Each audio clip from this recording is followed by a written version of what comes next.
Good morning. It is the 13th day of August 2025. Thank you so much for joining us on the show. My name is Anne Odida, and yesterday I know I said the Devolution conference was to start yesterday, but it officially starts today. President William Ruto is expected to officiate that conference in County 043, that is Homa Bay County.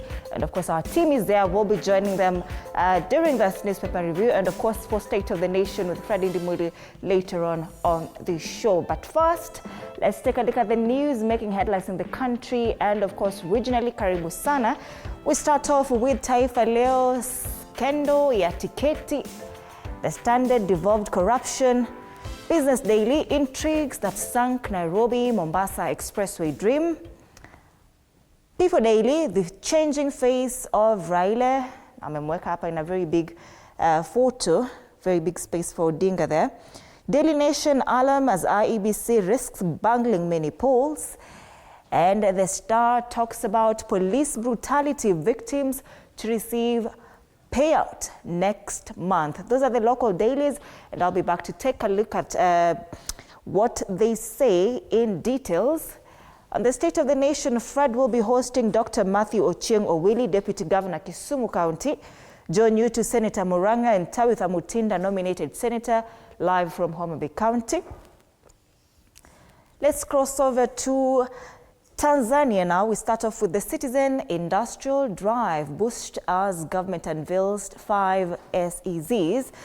The government has officially designated 5 areas as special economic zones to fast-track industrial growth while ensuring that Tanzanians directly benefit from the country's ongoing economic transformation.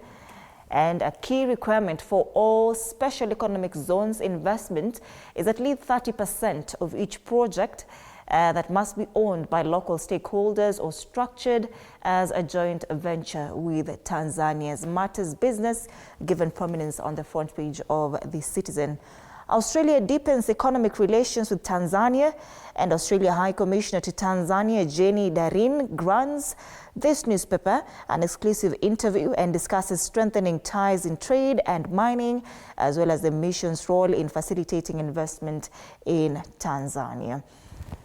And she's quoted here, she's saying Tanzania has made major strides in reforming its investment regulations to be more investor-friendly, which is a major reason for the growing interest in its mining sector. In fact, she says 9 out of 11 new framework agreements were signed with Australian companies, and this is a clear vote of confidence in investing in Tanzania for Australia. Digital forensic training gets fresh impetus amid cyber threats. That story is on page 2. And on the top strip of the Citizen, it's D-Day for Chama cha Mapinduzi civic aspirants after parties and president decisions. Barely 2 months to election in Tanzania. That is on 29th October 2025. Still Matters election there. Manifesto, SET was a land of bets on 12 million jobs promise. And that story, that coverage is on page 8. That's the Citizen. Tukisalia kule Bongo, gazeti la Mwananchi, pressure juu udiwani CCM, masikio ya watiania wapambe wao yaelekezwa kwenye halmashauri za mikoa kupata wagombea katika kata 3960. James Mkunde amenukuliwa akisema hapa tofauti ya matokeo ya uchaguzi na uteuzi wa wagombea ni kwamba kwenye uteuzi hautabiriki, lakini uchaguzi kuna wakati unaweza kuwa na taarifa za mapema. Masuala ya siasa tu. Katika ukurasa wa mbele wa gazeti hili la Mwananchi akisema kwamba ZEC ACT kimeumana kura ya mapema. Habari kamili katika ukurasa wa pili. Vidokezo zaidi masuala ya siasa bado hapo. Chauma CCK waingia dimbani INEC. Na Dodoma, mbwembwe na burudani zimetawala kwenye shughuli ya uchukuaji fomu za kuomba uteuzi. Anasema kwamba idadi ya wagombea urais ambao tayari wamechukua fomu za kuombea uteuzi hadi sasa ni 11. Katika kurasa hii tunaona picha ya mgombea wa nafasi ya urais kwa tiketi ya chama cha kijamii CCK, David Mwaijolele, na mgombea mwenza anaitwa Masud Ali Abdalla baada ya kupokea mkoba wenye fomu ya uteuzi wa kugombea nafasi hizo kwa jijini Dodoma hapo jana. Vilevile tunaona mwenyekiti wa Tume Huru ya Taifa ya Uchaguzi, Jaji Jacobs Mwambegele, akimkabidhi Salum Mwalimu mkoba wenye fomu za kuomba kuteuliwa kwa mgombea wa urais wa tiketi ya Chauma jijini Dodoma vilevile hapo jana. On the top strip, mashahidi kesi ya polisi ya pili ya Lissu nao kufichwa. Nasema kwamba Mahakama Kuu Masjala ndogo ya Dar es Salaam imetupilia mbali maombi ya Lissu kuachiliwa. Na wino wa furaha maumivu siku 22,877 za Ndugai duniani, still paying tribute of course to Ndugai. He died last week. Habari kamili katika ukurasa wa 16, and that's news making headlines in Tanzania. Let's cross over to Uganda. We start off with the New Vision. 30 probed in a 53 billion shillings government payroll scam, and Professor Balunywa among accused summoned to court. That story is on page 3. Museveni is right here on the front page. We see Museveni LCC discuss deepening ties in Uganda. Murder suspect confesses in church and arrested. Karoro's fight for women emancipation. She died yesterday in Uganda. And why diabetic amputations are increasing. That's the reason page 26, Matters Health. And CAU calls for fresh Busoga Bishop nominees. On the top strip, Matters Election 2026 voters want solution to unemployment. And NRM CEC committee to oversee election setup. Uganda will be going for election next year, February. Still in Uganda, Daily Monitor, these skeletons in public jobs closet. Who let the ghost out? Former principal of Makerere University Business School, that is Professor Waswa Balunywa, is among 14 officials wanted before the Anti-Corruption Court in connection with creation of ghost workers and irregular recruitment. This story is on page 4.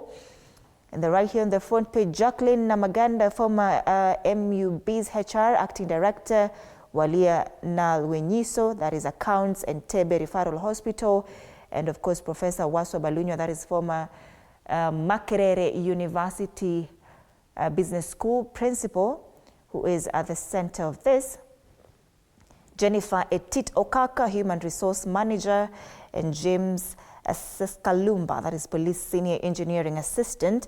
The number of government officials who have been charged in connection with ghost workers scandal in Uganda so far is 14. CID crackdown and the Criminal Investigations Directorate on Monday arrested 12 senior government officials from 6 government agencies and are hunting for a dozen others on allegations of creating ghost workers on the payroll. Matters business here, how new ruling clears legality of foreign loans. The Karoro Kurut that we knew and inspired us. Uganda still eulogizing Karoro Okurut. And road to 2026, 28 candidates unopposed ahead of UPC primaries, and a total of 28 parliamentary candidates have sailed through unopposed ahead of the Uganda People's Congress Party parliamentary and LC5 chairperson election that is scheduled for Saturday.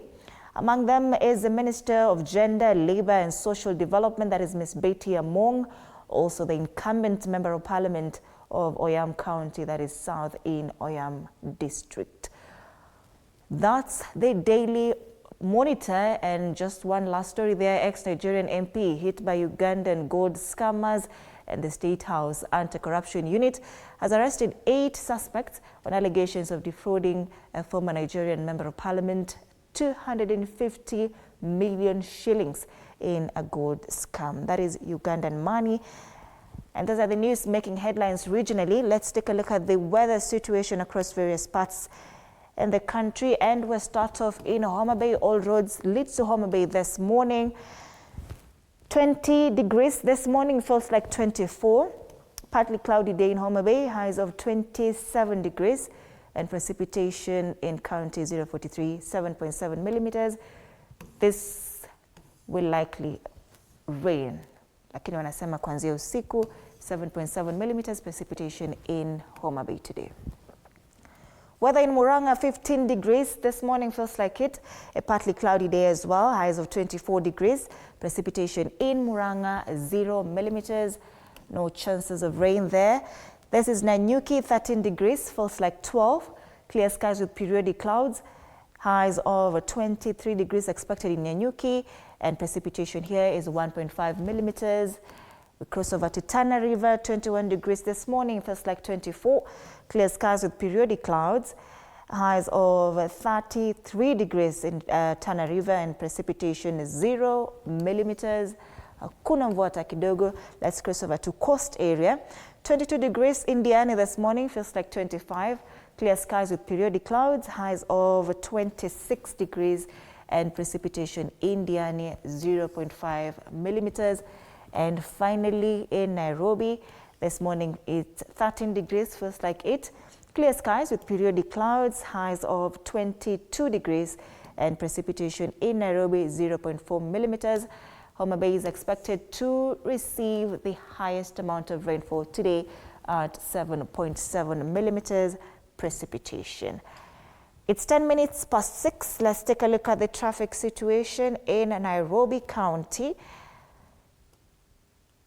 Monday and Tuesday, there wasn't much to report about. Let's see if there's something today. Muthaiga interchange, this is usually a trouble spot, clear from Monday, Tuesday, Wednesday, it's clear today. But if we go way back into Thika Road, it's clear now. There was something here around Garden City Mall, but it looks clear. Green all the way going to town. In town, around Kamkunji area, Landis Road building up slowly. Jogoo Road also building up slowly. Nothing to report about here. Is in Magari 2 there in Jogoo Road. Going way back to Gong Road, also clear. People working from home, just yellow sporting, nothing much to report. Waiyaki Way clear all the way back to Uthiru, nothing to report here. That's the traffic situation. 11 minutes past 6, and we'll be back to take a look at the traffic situation past 30 minutes past 6. Let's take a look at the quote of the day.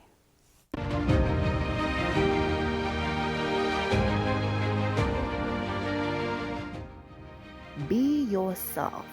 Everyone else is already taken.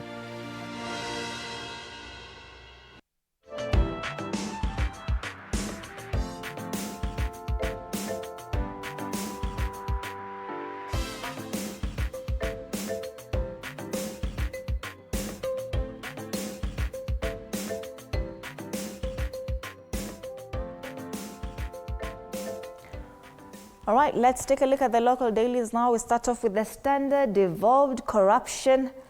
12 years later, counties toll and billions looted, services gutted. 12 years after devolution's hopeful dawn, county halls have become epicenters of graft. From Okoth Obado's turbulent tenure to Ferdinand Waititu's high-profile trial, a parade of governors past and present stand accused of plundering public coffers. Hospitals without drugs, ghost projects, and unpaid workers now define the devolution story as they promise of bringing services closer to the people, moths into a feeding trough for the well-connected. And of course, they are here on the front page. Former Nairobi Governor Mike Sonko, former Kiambu Governor Ferdinand Waititu, former Migori Governor Okoth Obado is facing not just corruption cases but murder too. And former Samburu Governor Moses Ledonkula was jailed for 8 years for graft. Member Devolution Conference is currently underway in Homa Bay County. President William Ruto is expected to open that conference today in Homa Bay County. This story has been given coverage on pages 2, 3, and 4. Counties defy Attorney General's directive, splash millions on legal firms as cases rise, and auditor faults counties for irregular legal fees without proper approvals. Some counties overspend budgets, bypass hiring for legal services, and all eyes are in Homa Bay just to hear what these governors will have to say in regards to devolution. Little for development, a lot for thieves. Governors on trial as graft claims tarnish 12 years of devolution era. Other stories on the front page of The Standard. Jan hosting rights in jeopardy after security breaches tickets mess. And ticket chaos and political meddling are threatening Kenya's Chan 2024 quarter-final hosting rights as politicians flaunt stacks of tickets and funds storm gates.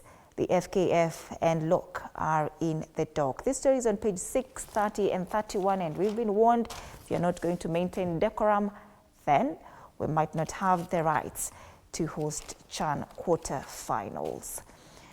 They say why Kenya could lose quarter-final hosting rights. Crowd trouble in the previous 3 matches has seen the country fined heavily by CAF, and already the tickets available for Zambia match have been cut, with more penalty on the way. According to LOC chairperson Nicholas Musenye, he says there are no government tickets. The only physical tickets are complimentary.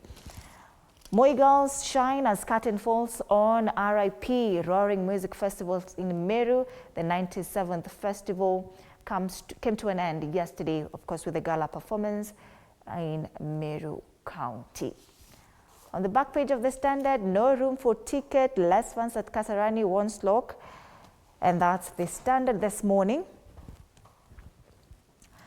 People Daily, from statesman to traitor, the changing face of Raila. This is a special feature in this newspaper, and this story has been covered on page 4, just giving a glimpse of some of the citizens' views in regards to Raila Odinga's move to support President William Ruto. Kenyans set to spend 1 billion shillings on by-elections. The story is on page 8, and it has been covered on the Daily Nation as well. We'll be taking a deep look into it. And on the top strip, divorced women most addicted to phones, a special feature on the front page of the People Daily. Business Daily, intrigues that sunk Nairobi-Mombasa expressway dream. They say the Treasury has rejected a proposal to build 468 billion shillings expressway linking Nairobi and Mombasa amid fallouts about the financial muscle of the private firms behind the project, prohibitive land acquisition costs, and lack of policy sweeteners that will guarantee the venture's sustainability. Now, the ambitious 4-lane greenfield highway stretching 500 kilometers was championed by American private equity firm that is Everstrong Capital through its Kenyan subsidiary Usahihi Limited. This story is on page 2 of the Business Daily. CBK piles pressure on banks with 7th consecutive rate cut. And they say the CBK has cut its policy rate from 9.7% to 9.5%, piling pressure on commercial banks to lower their loan interest rates in order to stimulate private sector lending and growth of the economy. And this is the 7th consecutive cut in the central bank rate, coming amid a slow recovery in private sector credit and, of course, a stubbornly high non-performing loan ratio of 17.6% as of June 2025. On the ticker, Ruto seeks to bypass Parliament to new power purchase deals, and President William Ruto has accused lawmakers of overstepping their mandate by sustaining a freeze on new power purchase agreements, which has lasted more than 2 years, constraining expansion of the grid amid growing demand. 3 Kenya banks compensate client for privacy breach, and the Cooperative Bank, Family Bank, and Kenya Women Finance Trust were in April this year jointly ordered to compensate a borrower for privacy breaches. And finally, on the Business Daily, 2 banks stuck with 5 billion shillings Libor-era loans. Up until this point, I want to take you to Homa Bay, where my colleague Chichi Josephine is on standby just to give us a glimpse of how Homa Bay County is looking this morning, even as we expect a lot of focus to head on to that area this morning. Chichi Josephine, good morning. How are you in Homa Bay? How is the situation in Homa Bay County this morning? Well, Odida, very good morning to you, and we indeed coming live to you from the Homa Bay County, or rather Homa Bay County here at the Homa Bay Boys High School, where currently what is ongoing is that we are just inside the main hall where the activity of the day will be taking place. And just to tell you is that it is all systems go as Homa Bay County gears up to host the 2025 Devolution Conference. And just to give you an overview of how it is that all preparations are done as at right now. By 5 p.m. yesterday, everything was just set and ready for the devolution. And right now what is ongoing is that these are the final touch-ups just to ensure that what we have here, those are the seats, are ready and are clean to be able to host the guests and the delegates who are expected to be arriving here. And also Odida, just remember that everything, like I've told you, everything was set by 5 p.m. And remember, President William Ruto is expected to come and officially open the conference, and is scheduled also to preside over the first session of the meeting that will be bringing together over 10,000 delegates from all across the country. So that is how it is right at the main conference hall here at the Homa Bay High School. And of course, remember the aim of the conference, as always, we have always known that all the conferences aim to ensure that the county government assess how the devolution has been, or rather the progress of the devolution. And Odida, just like you asked, just to tell you is that it began raining yesterday at around 6 p.m. So currently it is somehow chilly here in Homa Bay County, but so far as of from Sunday it has been so hot. But right now we just having some cold moments, bearing in mind that yesterday it began raining at around 6 p.m. and it is quite cold. But also as we were making our way here, we could notice that traffic was clogging up, and traffic was clogging up from all across, or rather along the roads that are surrounding this very venue. Of course, people trying to make their way into the venue. And this did not just begin today, Odida. It began like 2 days ago. It has been somehow chaotic around this venue, and Homa Bay has never witnessed this, because locals could just say they've never seen those the amount of people, or rather people walking around the streets of Homa Bay like they have witnessed this time around. And so currently what we could see as we were making our way here were so many people trying to, of course, get into the gates, the main gates where they are using to get inside here, and many cars finding their way, and of course everyone trying to get a slot to have to park their vehicles. But everything is set, like I told you, we have different places where they've been set to ensure that those with vehicles and delegates' vehicles have been parked. Like for example, where we are currently is just next to Raila Odinga Stadium, where the space is currently being used for parking. And of course, just to tell you is that everyone is so eager to hear what President William Ruto will be saying today. Remember, he's expected to preside over the first session of the meeting. Like I've told you, that will be holding over 10,000 delegates from all across the county. So currently it's just like I've told you, everyone is eagerly waiting to see how everything will be going on here, even though it's somehow cold as compared to other days and the days we've been here. It's quite different because it's been hot, but right now it's somehow colder. But we are here waiting to see who and who are some of the delegates who will be arriving here on time, and we shall be able to, of course, update our viewers. But just like I've told you, everything is set. Currently, we're having everything ready, and of course, any time from now, President William Ruto will be arriving here to preside over, of course, at the first session, like I've told you, of the meeting, and of course will be the guest of the day to ensure that this, and to officially, of course, open this devolution conference. That is the 9th devolution conference here at Homa Bay County. So that is the situation, Odida. We are still, we will be still going around the streets to see how it shall be there. But like I've told you, that initially as we were making our way here, we could, of course, witness traffic around, people walking around the streets. And of course, Homa Bay County, or rather residents, have said what they've experienced this time round is quite unique because businesses are booming.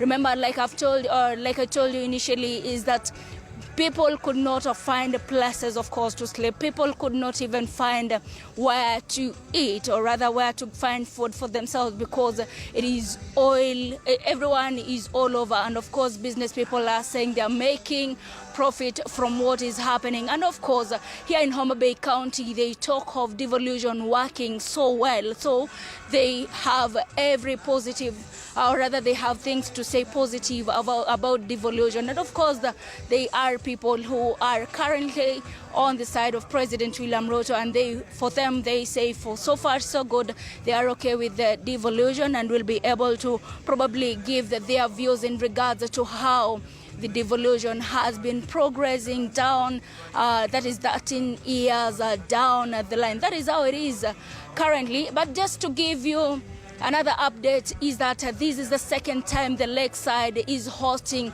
a very important event. Remember, the first one happened, a similar one happened in Kisumu County, and now Homa Bay is hosting the 9th Devolution Conference. So it is quite a big deal for them, and they say this is something that will also help them be able to ensure that this particular county will be growing from one level to another. Like I've told you, they have said so far so good. Devolution is working for them, and all they want is that the services from wananchi be even brought closer and closer, and especially the health sector should ensure that everything works so well. So, Odida, allow me to get more information in regards to what will be happening. We'll be checking around to see who are the main people who will be arriving here, and probably get to tell you and give you, or rather give our viewers the real picture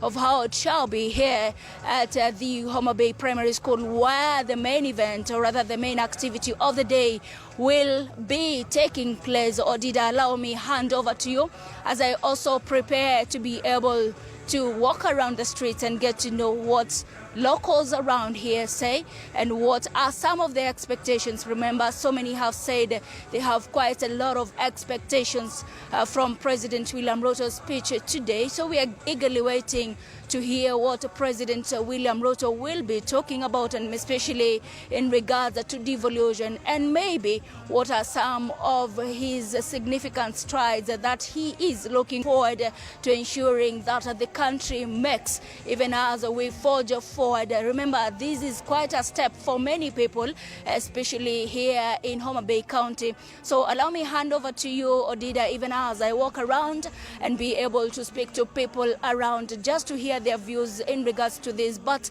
everything is all set and everyone is ready just to be able, of course, to witness the 9th Devolution Conference that is expected to be hosting even over 30,000 people all across the country. In case of any other thing, Odida, I will be right here. I will be coming live to you just to give you the real picture of how it shall be and how it is right here at the Homa Bay secondary school in Homa Bay County. And remember, there are so many people who have spoken of their expectations. Just to give you an overview a little bit, example is the Homa Bay County, that is Governor Gladys Wanga, who said she is so expectant of so many things that will be happening, or rather this is quite a step for the county to be able to move forward. And remember, just to tell you, is that locals here say all they have seen so far are progress, are of course achievements that have been made, or rather significant strides that have been made by the county government of Homa Bay. One, they said they have never seen good roads, and so far so good. They can be able to of course say that inside their CBD it is all well, because the roads are so clean and clear. And of course there was installation of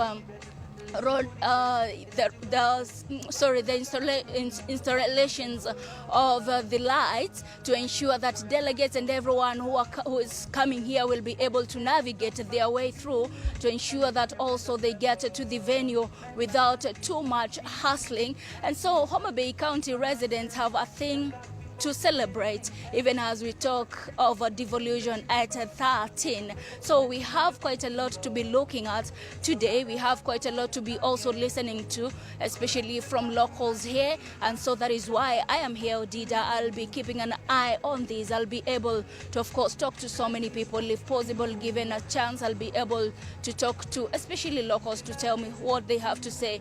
Besides what they have seen, should devolution go on their freights of devolution, is what are some of the areas of improvement that they would want the country to make, or rather the president, that is President William Ruto, to be able to ensure that these areas of improvement are worked on. So I am here, right, Odida, just to ensure that everything, we capture every single thing and ensure that our viewers are well fed with every information that we shall be getting right here. But for now, allow us be able to also wait as a President William Ruto will be making his way here to preside over this particular event. And of course, we shall giving you more updates as they unfold. So over to you, Odida. My name is Josephine. All right, thank you so much, Chichi, for that update. And of course, you have confirmed that it is a chilly morning in Homa Bay County this morning, and expect more cold throughout the day. Chichi, it's 7.7 millimeters precipitation in that area. And we, of course, expect to link up with you later on as the day progresses for more updates on the state of affairs today in Homa Bay County. Let's continue with our news updates just to take a look at these stories making headlines in the country this morning. We cross over now to Taifa Leo. Skendo ya tiketi, sakata ya vuruga uuzaji wa tiketi za shindano la soko la Afrika, huku shirikisho la CAF likiadhibu Kenya tena. Fedheha hata ingawa Kenya imevuma katika kinyang'anyiro cha kombe la ubingwa wa Afrika CHAN kinachoendelea nchini na katika mataifa jirani. Visa vya mfumo wa uuzaji wa tiketi kwa mashabiki kuingiliwa na kuvurugwa na watu wenye hila vinatishia kuchafua tukio hilo muhimu kwa mataifa andalizi. We have been warned that if we do not maintain decorum, then we might lose the privileges of hosting quarterfinals and even watching it live. Vidokezo zaidi katika ukurasa wa mbele wa Taifa Leo. Mpango wa kuajiri walimu wapingwa na vyama vya walimu vya kataa walimu 24,000 kuajiriwa kama vibarua. Ruto abuni mbinu za kunasa Gen Z. Rais amebuni mipango kadhaa kama vile nyota, kuna form na mingine kuvitia vijana. This happened yesterday. It was International Youth Day, and he graced the occasion in Masinde Muliro University in Kakamega County. Yafuatayo ni matangazo ya vifo. Katika ukurasa wa 3 anasema kwamba mtangazaji maarufu wa habari za vifo katika KBC Charles Omuga Kabisai aga dunia. Condolences to his family. On the top strip, mipira 50,000 yatumwa Homa Bay watakaohudhuria kongamano la ugatuzi kujilinda kiafya na kuzuia mimba. Sheria ya kura yatatiza IEBC mpya. Tarehe ya uchaguzi mdogo wa Novemba 13 inakinzana na katiba. The law says that it should take 90 days from the writ. That is between issuing a writ and holding a by-election. Those days should be a total of 90 days. That's Taifa Leo. Daily Nation, alarm as IEBC risks bungling many polls. Controversy. The polls agency has scheduled several parliamentary and ward by-elections on November 27, but the legality of the date has been contested by critics who argue it falls beyond a 90-day constitutional limit and exposes conduct of the vote to a legal challenge. Polls body has, however, assured Kenyans, saying there is no legal hurdle to the upcoming battle. We are looking at a period between August 8th this year to around November 27th, when the mini polls should be taking place, which amounts to around 106 days. That is, goes past the legal 90 days that has been set for a mini poll. And the stakes, of course, are high in the affected areas, which include areas like Baringo County. We have Banisa, Kasipu, Magarini, Malava, Mbeere North, and Ugunja constituencies. And of course, as well as Kabuchai, Chwele ward in Bungoma County.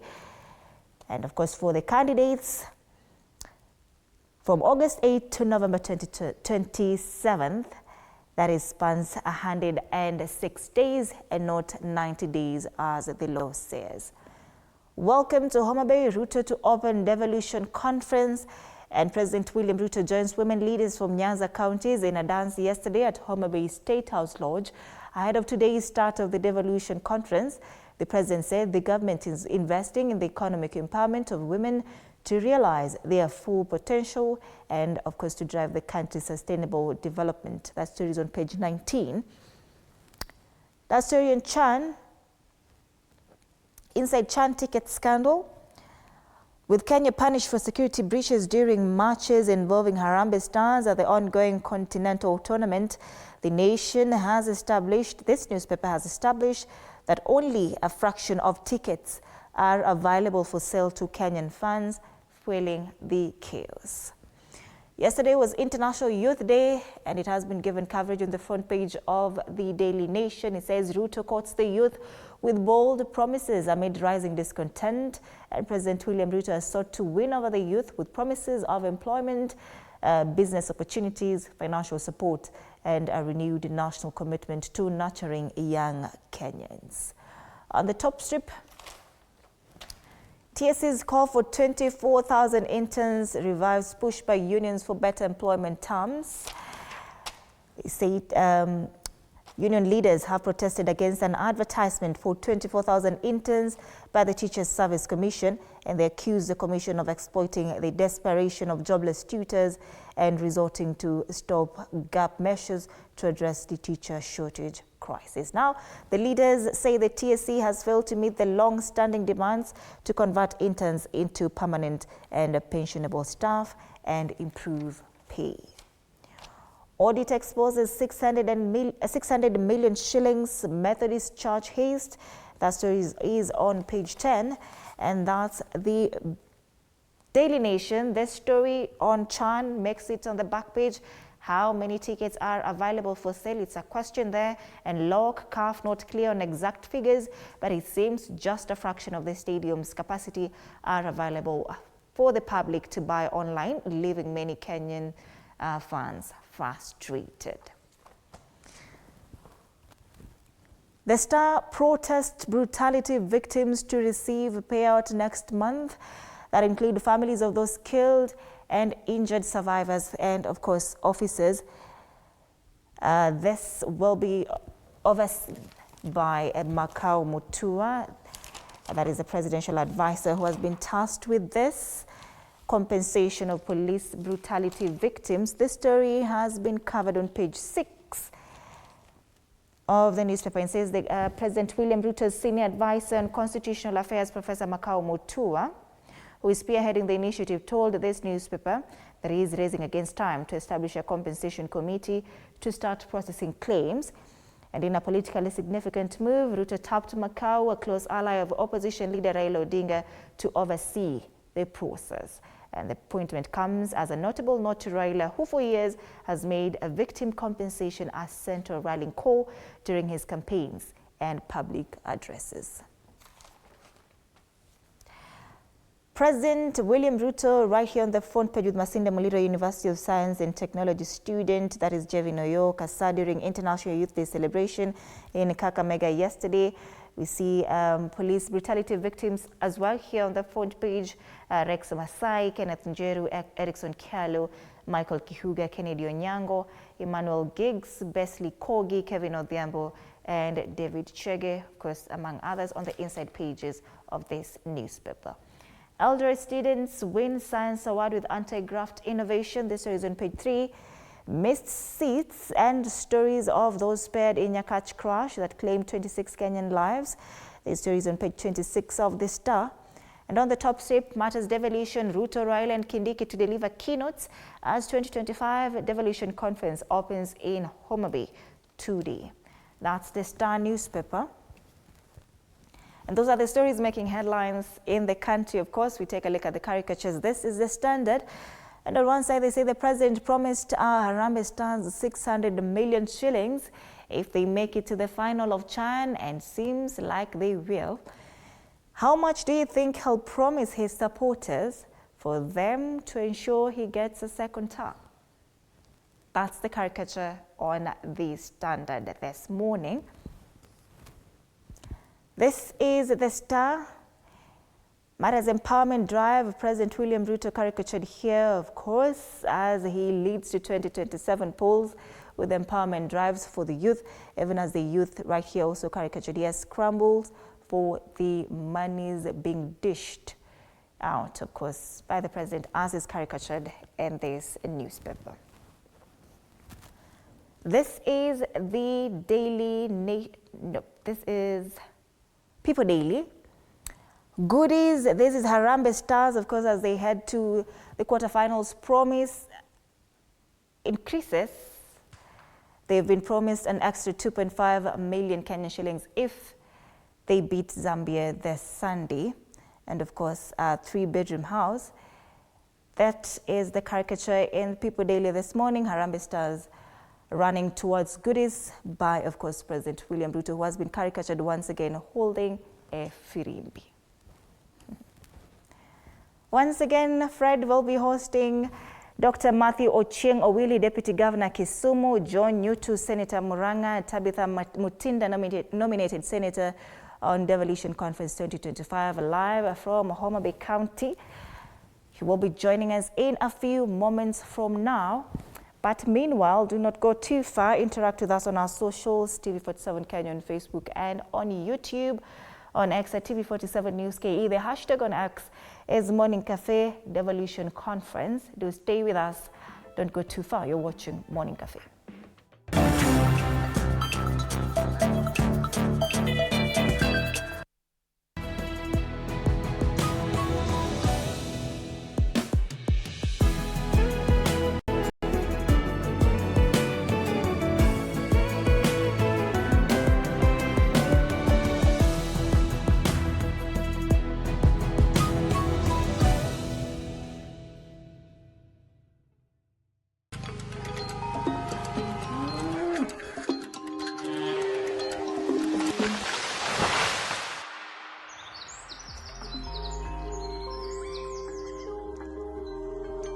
Our world is changing every day, and so should we, for the better. Each week, we tackle the big why, the question that should be on everyone's mind. Why isn't this fixed yet? Deforestation, global warming, and the adverse effects of climate change. The future isn't just something that we inherit, it's something that we create.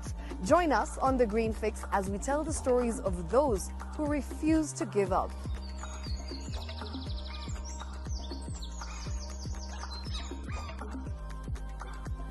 When it comes to fixing the planet, there is no time to waste. Join me, Shiksha Aurora, on Thursdays at 9 p.m. on The Green Fix as we look into the big why, you and I.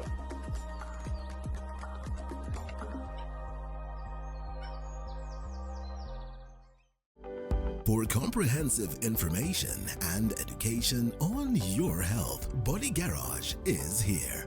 Don't allow anyone to pluck out your good tooth as long as it is strong and stable. Cancer doesn't start today and you get the symptoms tomorrow. By the time you pick it or the time it is manifesting in you, probably will be there about 5 to 10 years. The eye is the window to the rest of the body. Don't forget to stay hydrated. And of course, you at home, do take your water. So the ultimate test is actually you check your urine. Your urine should be clear. Clear like the water? Yes. Should be able to see the other side of the urine. If your urine is colored or has changed color, you cannot see the other side, then you have not taken enough water. Don't forget regular health checkups. Early detection saves lives. I want the message be, we can prevent cervical cancer. We prevent cervical cancer in several ways. You have young girls and even somebody who's above that age, you can pay at least every 3 years. Somebody should have a pap smear done. If you are 40, 45, 50, going upwards, once a year, please go see a doctor. Yeah, it's just for normal routine maintenance.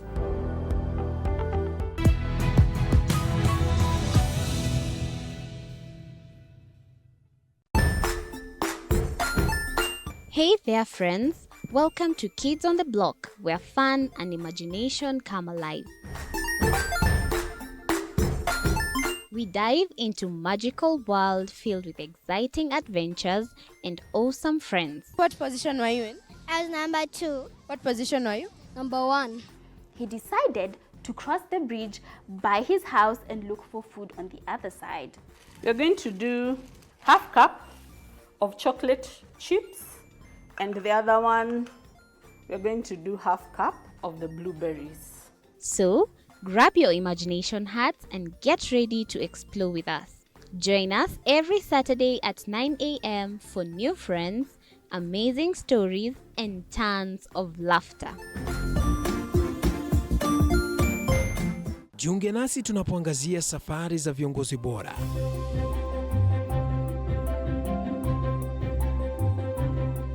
Kutoka kwa ushindi mkubwa hadi masomo magumu. Wakati wetu kwamba wasichana si wa kusoma, ni wa kuolewa, ng'ombe ipatikane, wazazi wakuwe watajiri. Tunashughulikia yote. I wish I were a better investor. My parents taught me how to look for things for myself.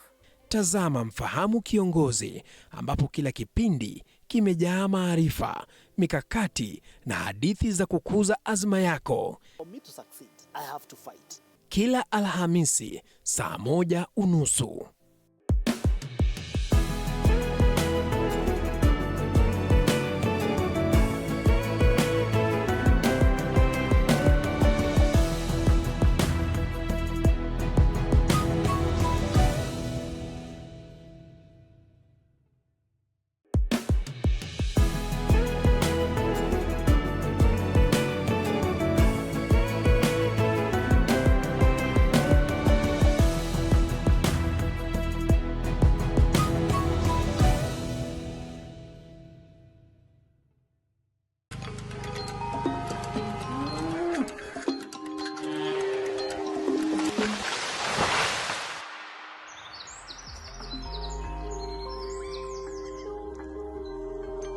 Our world is changing every day, and so should we, for the better. Each week, we tackle the big why, the question that should be on everyone's minds. Why isn't this fixed yet?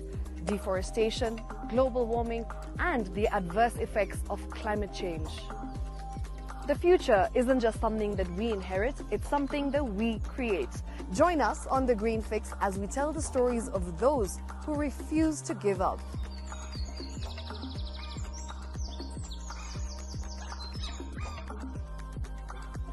When it comes to fixing the planet, there is no time to waste. Join me, Shiksha Arora, on Thursdays at 9 p.m. on The Green Fix as we look into the big why, you and I.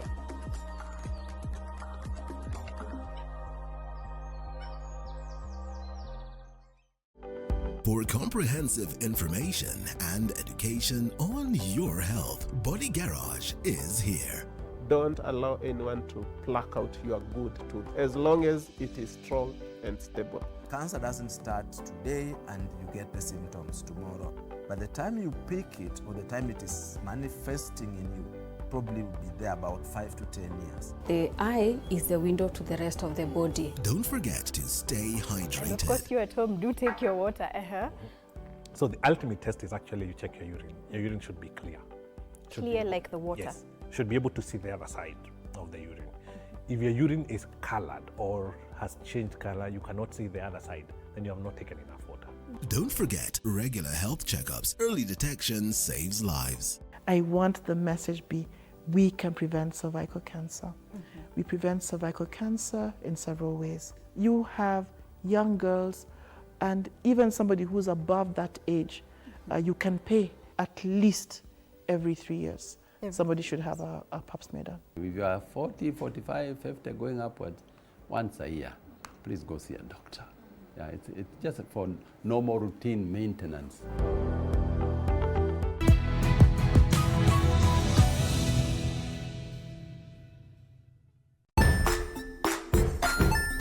Hey there, friends. Welcome to Kids on the Block, where fun and imagination come alive.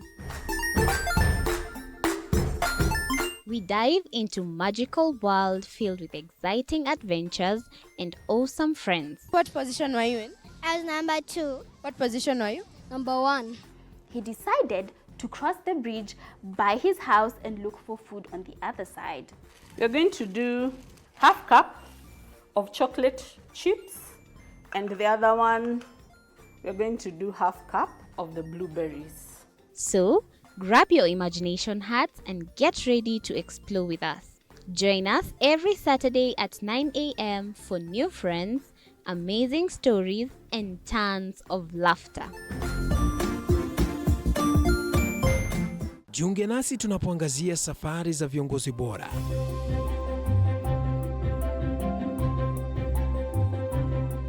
Kutoka kwa ushindi mkubwa hadi masomo magumu. Wakati wetu kwamba wasichana si wa kusoma, ni wa kuolewa, ng'ombe ipatikane, wazazi wakuwe watajiri. Tunashughulikia yote. I wish I were a better investor. My parents taught me how to look for things for myself.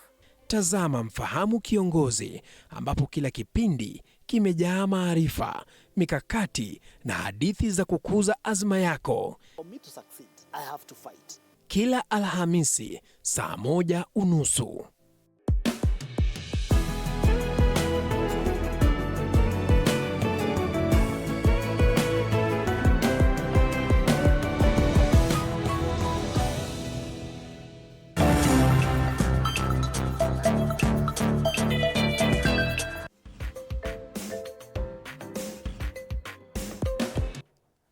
All right, welcome back. Thank you so much for staying with us. You're watching Morning Cafe. We had Chi this morning as well, speaking to us about, updating us on what is happening in Homa Bay County. But let's cross over there one more time to hear from my colleague Mike Kagongo on any update that he has for us this morning in regards to the activities to expect in Homa Bay County and how the situation is this morning. Mike, good morning. How are you?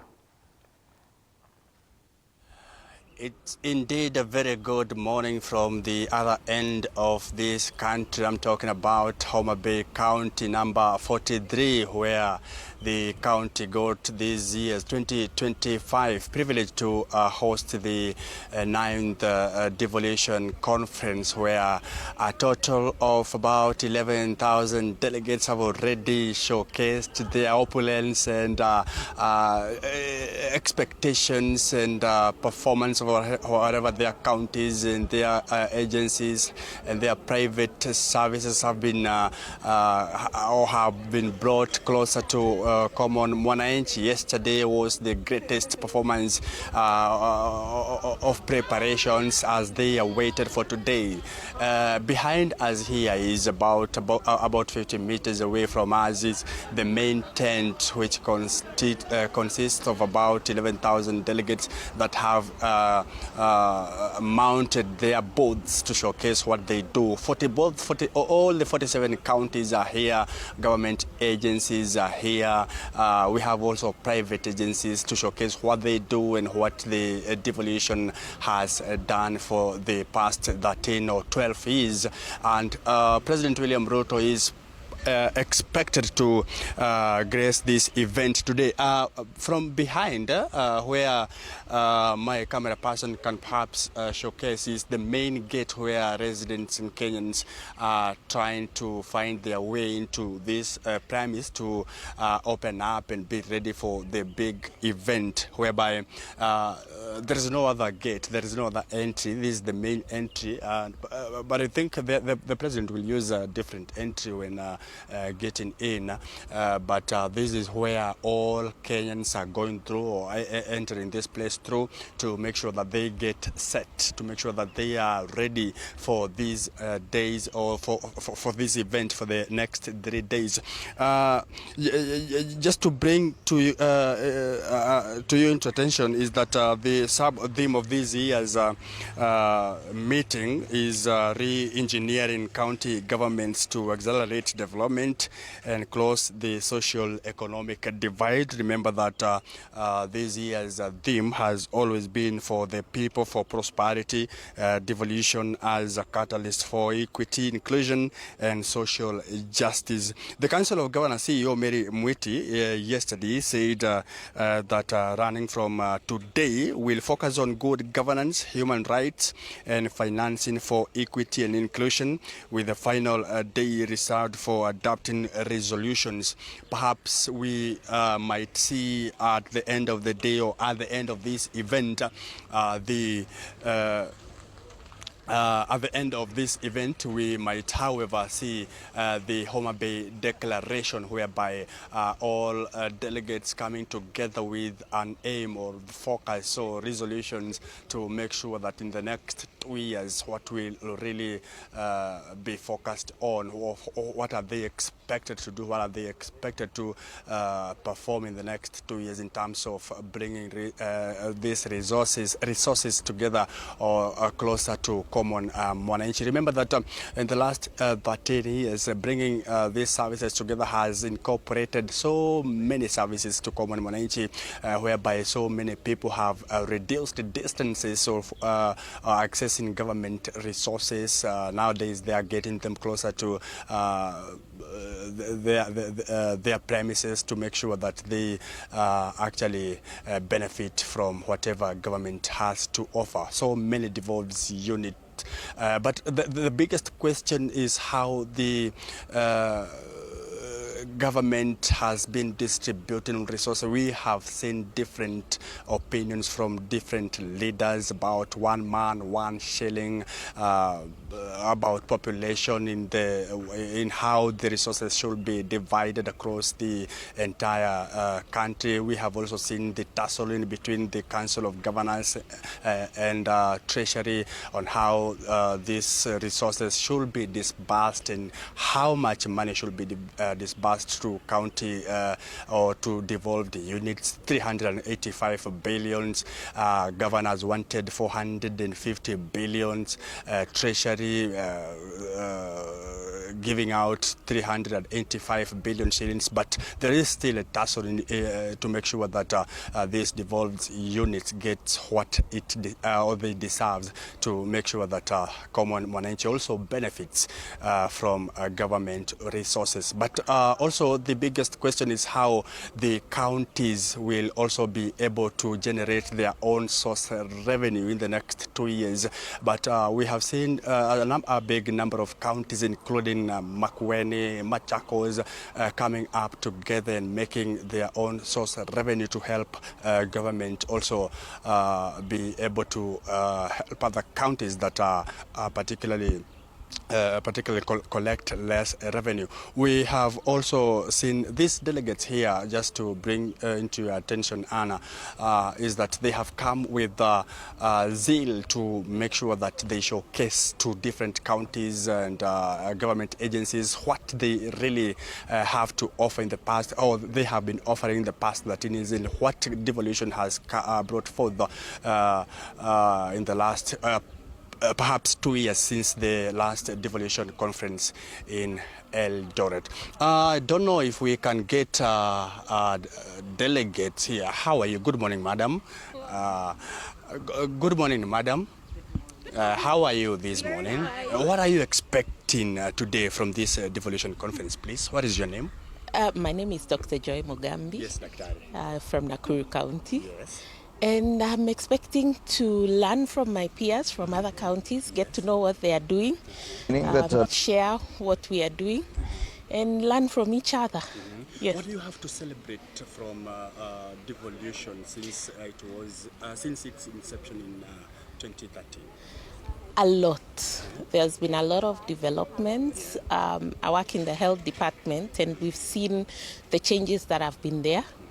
We'll be showcasing on our stand for Nakuru County in terms of how primary health care has worked, how we are taking health closer to the people, and using innovative techniques to be able to test you things that you would have traveled distances to get. This is things that you would have gone all the way to Nairobi, and that's a very long distance, but we've got great technology that now we are able to bring even to your household. Very portable, very easy to utilize, and we hope that people can come visit our stand, get to hear more of what we are doing and get to learn more, as well as... Dr. What is it that Nakuru County is doing different from Makueni, from Bungoma County, that you want to showcase, you want to tell, to inform them so that they can bring on board as well? A lot, all through the stands, even from other departments. We've got the pyrethrum where we are the ones bringing out the white gold, the trade, the tourism. We've also got the social and gender, where we are really doing quite a lot in terms of mitigating gender issues. When it comes to health, we are one of the counties with the highest collection of revenue when it comes to the social health insurance fund. And we've seen the difference it's made and the developments that it's made within the county. And we really want to showcase that, yes, devolution is working, and with more collaboration and working together with even each department, not only the departments, but also with each county, we can do better and do greater things. Thank you so much. I wish you the best. Sante sana daktari. And Odida, indeed, that is Nakuru County Health Department. Remember, health is devolved, and we have seen a backlash from a section of leaders and Kenyans trying to say that health, it was a mistake to devolve health. That is why there have been back and forth. I'm talking about Maandamano from clinical officers from different counties. Because of time, I'll be throwing the mantle back to Fred from here, from this end. I'll be throwing this mantle to Fred Indimuli, who is seated right at the main tent, to make sure that you are up to date on what is expected today. I understand that he also has a host of guests that will be expounding what this devolution is expected to, or how the devolution conference is expected to help the common mwananchi or the Homa Bay residents as well. Fred Intimoli, from this end, back to you.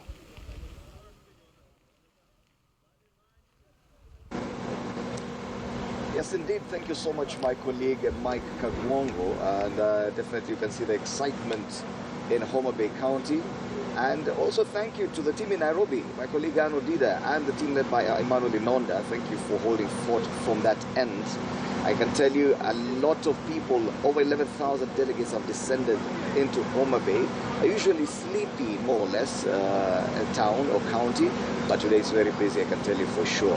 Right where I am, as Mike rightly put it, I'm right next to the main tent where the official opening ceremony is expected to take place later this morning, officiated by none other than His Excellency the President, William Ruto. We'll be looking at that. Meanwhile, there are 15 separate tents for breakout events, and this is an extensive layout here at Homa Bay School, Homa Bay High School, the venue of this year's Devolution Conference 2025, and quite a number of eye-catching stands put up by different counties and institutions as well. So we'll be looking at that, and even the President will be getting an opportunity to tour some of this I'll be engaging the Deputy Governor of Kisumu, Dr.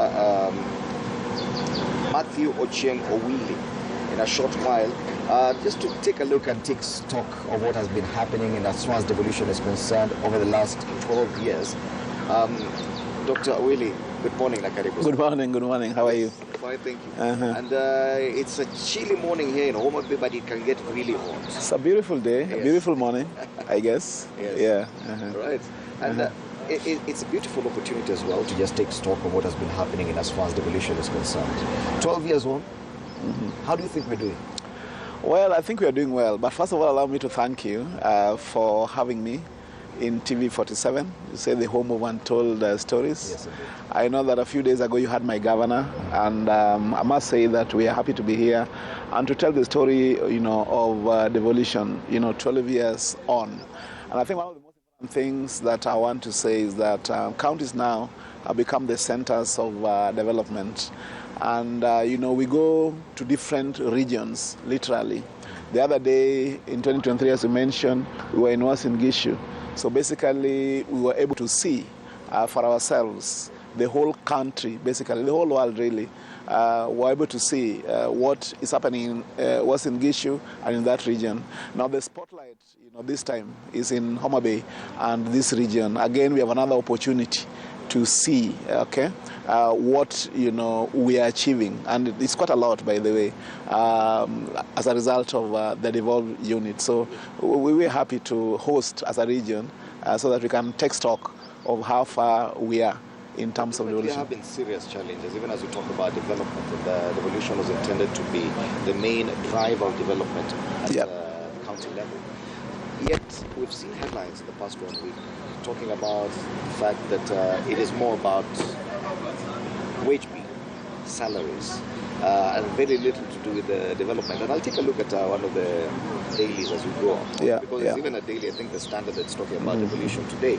And in that aspect alone, that the counties have become more like centers of employment, or employment bureaus for that matter, as opposed to development.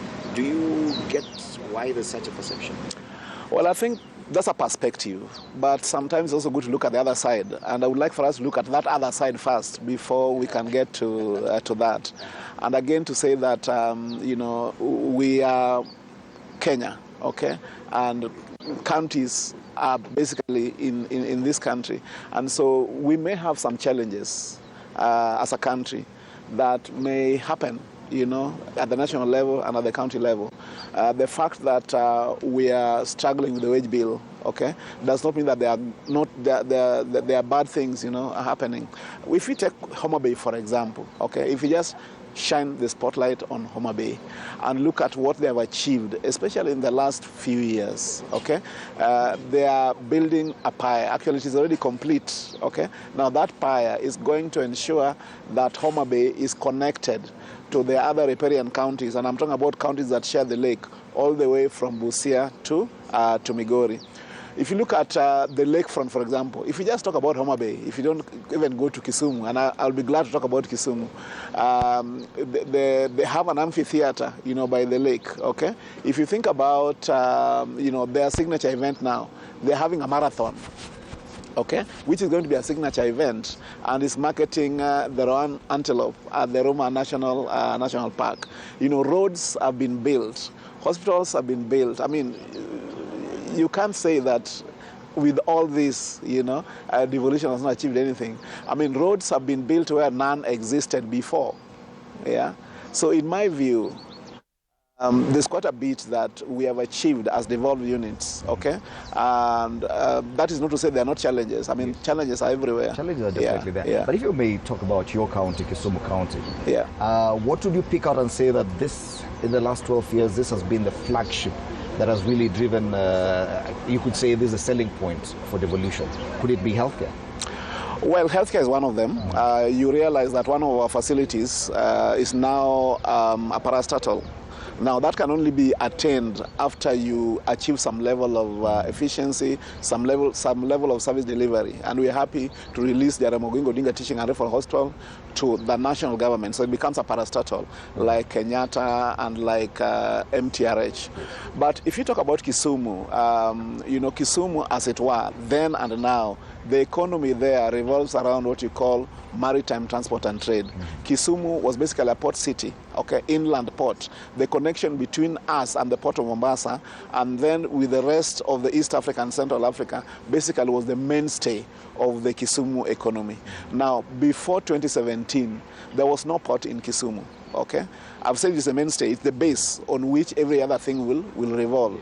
Now that port is now operational, between 2017 and now. Now we are a shipbuilding company. It's called the Shipyards Limited, and we have refurbished MV Uhuru 1, which now plies, Kenya, Uganda through the lake. They have built MV Uhuru 2, that is doing the same thing.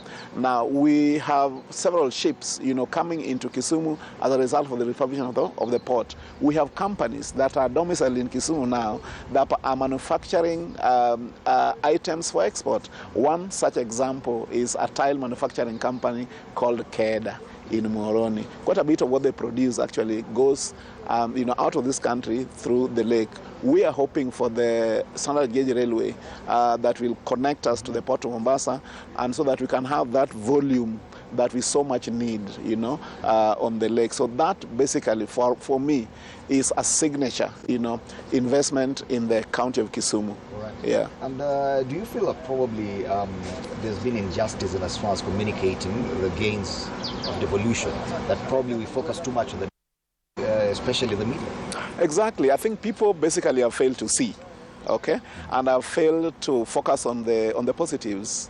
I mean, if you look at a county like of Homa Bay, for example, I mean, in the last few years, as I've said, I mean, the level of development that we have seen here is monumental, and that is just simply because of devolution. I mean, such kind of development has never been seen before. I mean, in this region. I mean, and you can count them. I don't work here, but I can already see. I mean, you can. I've talked about the pier. I've talked about the amphitheater. They have built a new headquarter. They have built a new stadium. Quite a number of roads have been built. Hospitals have been built. There's quite a bit, even in terms of agriculture.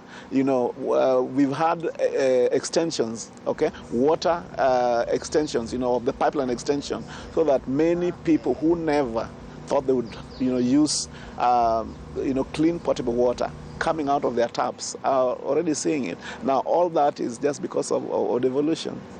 Yeah. I don't know if you've seen the front page of the Standard this morning. No, you invited me here much earlier, so I didn't get time to see the Standard. Evolved corruption, and it's talking about basically because of the devolution conference. So they say that billions looted, and the story has done that it has morphed into a feeding trough for the well-connected. And such a headline on the front page of the Standard this morning. This is what many people are waking up to. And they're talking about governors and other county officials who've been taken to court on fraud and corruption charges. And the EACC has come out to say that at least 9 other county governors are being investigated for this. Now, these are the stories that make it out to the media. Do you feel that probably there's too much focus on accountability and corruption at the expense? Well, in this country, I think we need to even focus more on corruption, not just in counties, but it permeates, all over our society. I'm aware that there are 4, I think, former governors who are facing corruption charges in court. You're also saying, and maybe it is true, that we have 9 governors who are being investigated for what? For corruption. And I want to say that in this country, we have the relevant institutions that really should do their work, and to ensure that those who are, corrupt really face the full force of the law. But that is not to say that all governors are corrupt. I am happy to work with one, who has zero tolerance to corruption, Professor Peter Nyanyongo. And so I know that there are counties, that of course is giving devolution a good name. Unfortunately, there are others that is giving devolution a bad name. And just like I've said, the relevant structures of government charged with the responsibility of ensuring that public resources are put to good use really need to wake up and do their work. And I think one of the things that we fail to do as a country is that take up, for example, the Chapter 6 of the Constitution, where one who is running for office is supposed to have some standard. We have really not implemented that Chapter 6 of the Constitution. So we have elected people with questionable characters, into positions. Then we come and complain later. So. And it's interesting that you've talked about, just listening to you talking about your boss, Governor Professor Nyako. Yes. And interestingly, you're among the few deputy governors who have a positive relationship with the governor. And we'll come back to that, the relationship between governors and their deputies. But for now, let's take a short break. You're watching Morning Cafe, State of Devolution, all the way from Homa Bay County, the venue of this year's Devolution Conference 2025. We'll be right back after this.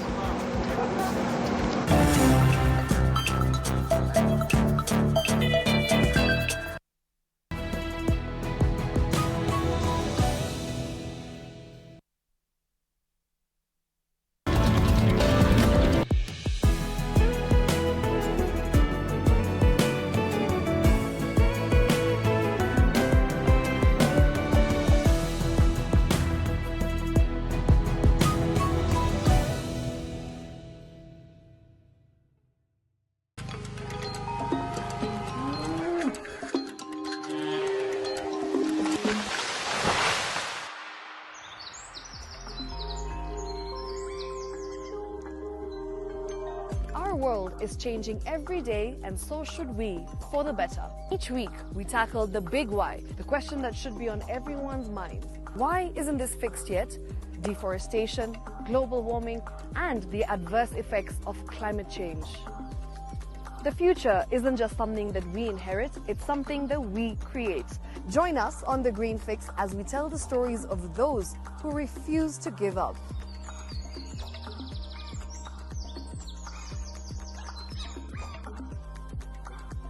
When it comes to fixing the planet, there is no time to waste. Join me, Shiksha Arora, on Thursdays at 9 p.m. on The Green Fix as we look into the big why, you and I.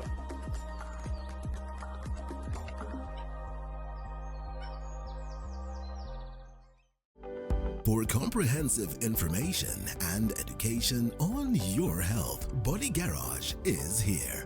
Don't allow anyone to pluck out your good tooth as long as it is strong and stable. Cancer doesn't start today and you get the symptoms tomorrow. By the time you pick it or the time it is manifesting in you, probably will be there about 5 to 10 years. The eye is the window to the rest of the body. Don't forget to stay hydrated. And of course, you at home do take your water. So the ultimate test is actually you check your urine. Your urine should be clear. Clear like the water. Yes. Should be able to see the other side of the urine. If your urine is colored or has changed color, you cannot see the other side, then you have not taken enough water. Don't forget regular health checkups. Early detection saves lives. I want the message be, we can prevent cervical cancer. We prevent cervical cancer in several ways. You have young girls and even somebody who's above that age, you can pay at least every 3 years. Somebody should have a pap smear done. If you are 40, 45, 50, going upwards, once a year, please go see a doctor. Yeah, it's just for normal routine maintenance.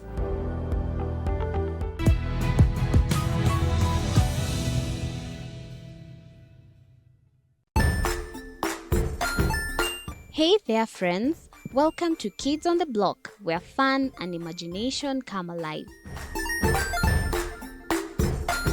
We dive into magical world filled with exciting adventures and awesome friends. What position were you in? I was number 2. What position were you? Number 1. He decided to cross the bridge by his house and look for food on the other side. We're going to do half cup of chocolate chips, and the other one, we're going to do half cup of the blueberries. So, grab your imagination hats and get ready to explore with us. Join us every Saturday at 9 a.m. for new friends, amazing stories, and tons of laughter. Jiunge nasi tunapoangazia safari za viongozi bora.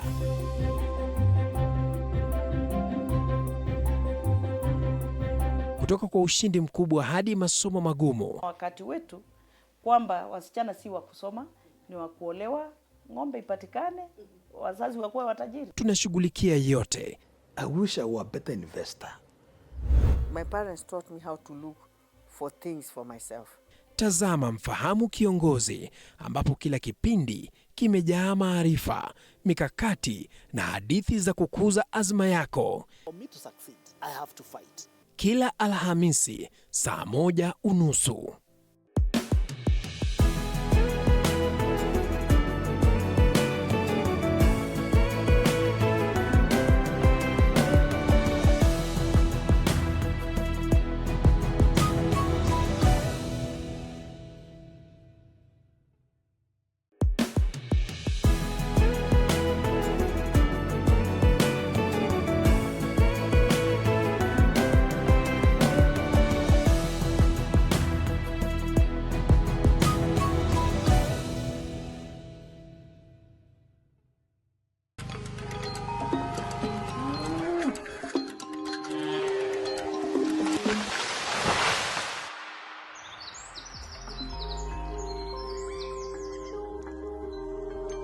Our world is changing every day, and so should we, for the better. Each week, we tackle the big why, the question that should be on everyone's minds.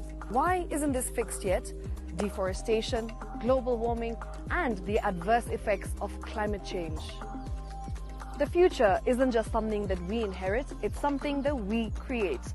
Join us on The Green Fix as we tell the stories of those who refuse to give up.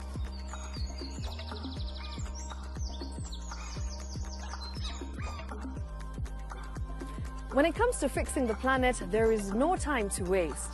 Join me, Shiksha Arora, on Thursdays at 9 p.m. on The Green Fix as we look into the big why, you and I.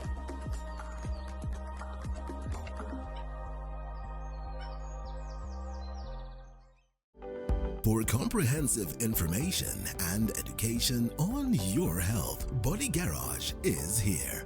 Don't allow anyone to pluck out your good tooth as long as it is strong and stable. Cancer doesn't start today and you get the symptoms tomorrow. By the time you pick it or the time it is manifesting in you, probably will be there about 5 to 10 years. The eye is the window to the rest of the body. Don't forget to stay hydrated. And of course, you at home, do take your water. So the ultimate test is actually you check your urine. Your urine should be clear. Clear like the water. Yes. Should be able to see the other side of the urine. If your urine is colored or has changed color, you cannot see the other side, then you have not taken enough water. Don't forget regular health checkups. Early detection saves lives. I want the message be, we can prevent cervical cancer. We prevent cervical cancer in several ways. You have young girls and even somebody who's above that age, you can pay at least every 3 years. Somebody should have a pap smear done. If you are 40, 45, 50 going upwards, once a year, please go see a doctor. Yeah, it's just for normal routine maintenance.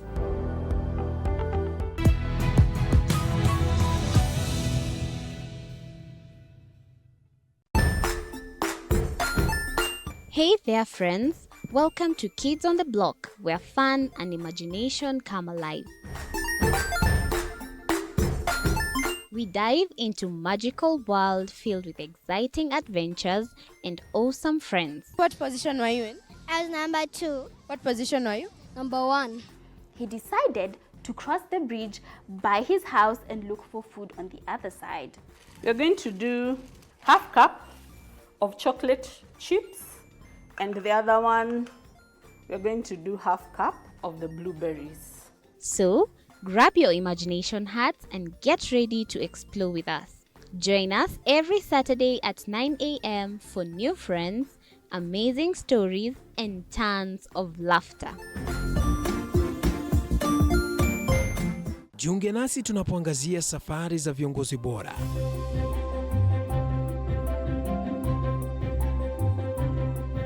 Kutoka kwa ushindi mkubwa hadi masomo magumu. Wakati wetu kwamba wasichana si wa kusoma, ni wa kuolewa, ng'ombe ipatikane, wazazi wakuwe watajiri. Tunashughulikia yote. I wish I were a better investor. My parents taught me how to look for things for myself. Tazama Mfahamu Kiongozi, ambapo kila kipindi kimejaa maarifa, mikakati na hadithi za kukuza azma yako. For me to succeed, I have to fight. Kila Alhamisi saa 1:30.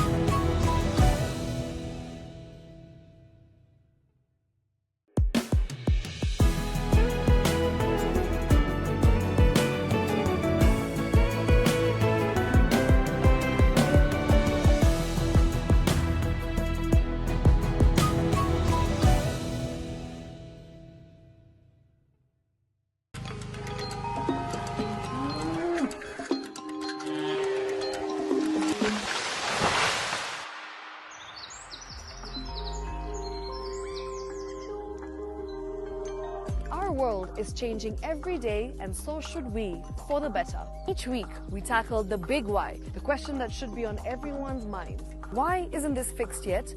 Deforestation, global warming, and the adverse effects of climate change.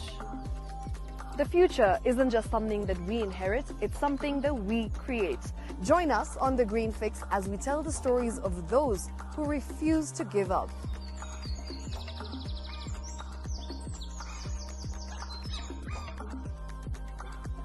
When it comes to fixing the planet, there is no time to waste. Join me, Shiksha Arora, on Thursdays at 9 p.m. on The Green Fix as we look into the big why, you and I.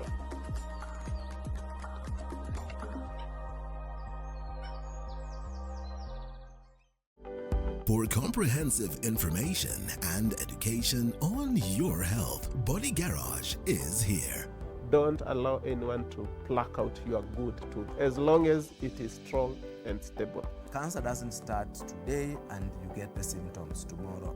By the time you pick it or the time it is manifesting in you, probably will be there about 5 to 10 years. The eye is the window to the rest of the body. Don't forget to stay hydrated. And of course, you at home do take your water.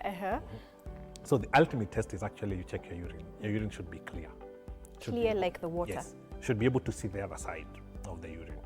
If your urine is colored or has changed color, you cannot see the other side, then you have not taken enough water.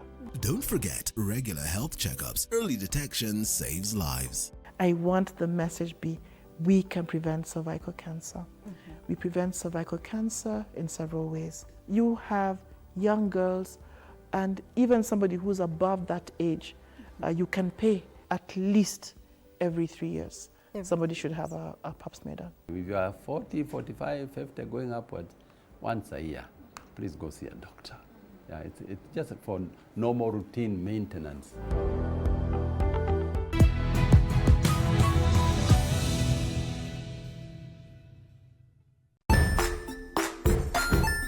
Hey there, friends. Welcome to Kids on the Block, where fun and imagination come alive. We dive into magical world filled with exciting adventures and awesome friends. What position were you in? I was number 2. What position were you? Number 1. He decided to cross the bridge by his house and look for food on the other side. We're going to do half cup of chocolate chips, and the other one, we're going to do half cup of the blueberries. So, grab your imagination hats and get ready to explore with us. Join us every Saturday at 9 a.m. for new friends, amazing stories, and tons of laughter. Jiunge nasi tunapoangazia safari za viongozi bora.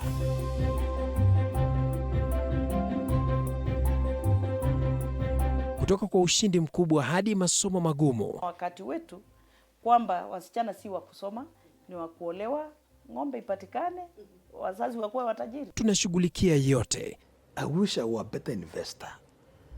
My parents taught me how to look for things for myself. Tazama Mfahamu Kiongozi, ambapo kila kipindi kimejaa maarifa, mikakati na hadithi za kukuza azma yako. For me to succeed, I have to fight. Kila Alhamisi saa 1:30.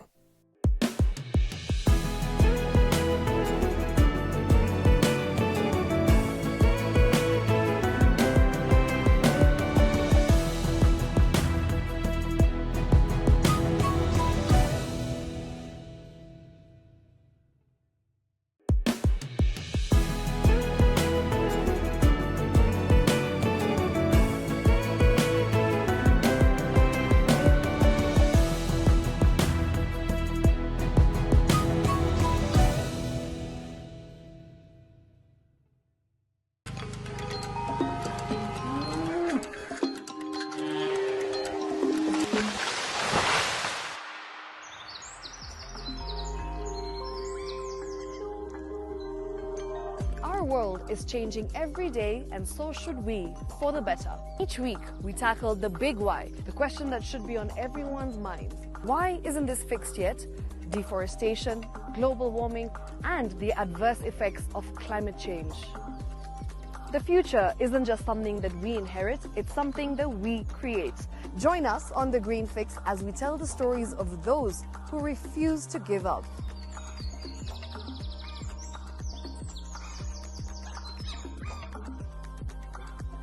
When it comes to fixing the planet, there is no time to waste.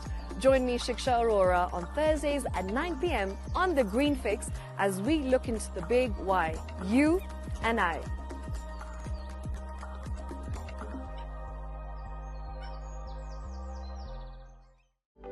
For comprehensive information and education on your health, Body Garage is here. Don't allow anyone to pluck out your good tooth as long as it is strong and stable. Cancer doesn't start today and you get the symptoms tomorrow. By the time you pick it or the time it is manifesting in you, probably will be there about 5 to 10 years. The eye is the window to the rest of the body. Don't forget to stay hydrated. And of course, you at home, do take your water. So the ultimate test is actually you check your urine. Your urine should be clear. Clear like the water? Yes. Should be able to see the other side of the urine. If your urine is colored or has changed color, you cannot see the other side, then you have not taken enough water. Don't forget regular health checkups. Early detection saves lives. I want the message be, we can prevent cervical cancer. We prevent cervical cancer in several ways. You have young girls and even somebody who's above that age, you can pay at least every 3 years. Somebody should have a pap smear done. If you are 40, 45, 50 going upwards, once a year, please go see a doctor. Yeah, it's just for normal routine maintenance.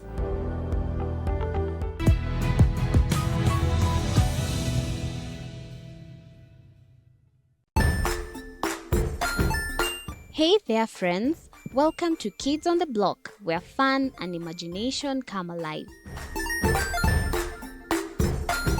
We dive into magical world filled with exciting adventures and awesome friends. What position were you in? I was number 2. What position were you? Number 1. He decided to cross the bridge by his house and look for food on the other side. We're going to do half cup of chocolate chips, and the other one, we're going to do half cup of the blueberries. So, grab your imagination hats and get ready to explore with us. Join us every Saturday at 9 a.m. for new friends, amazing stories, and tons of laughter. Jiunge nasi tunapoangazia safari za viongozi bora.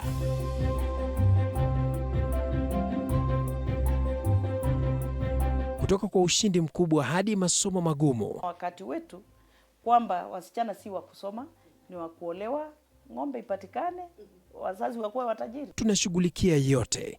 I wish I were a better investor. My parents taught me how to look for things for myself. Tazama Mfahamu Kiongozi, ambapo kila kipindi kimejaa maarifa, mikakati na hadithi za kukuza azma yako. For me to succeed, I have to fight. Kila Alhamisi saa 1:30.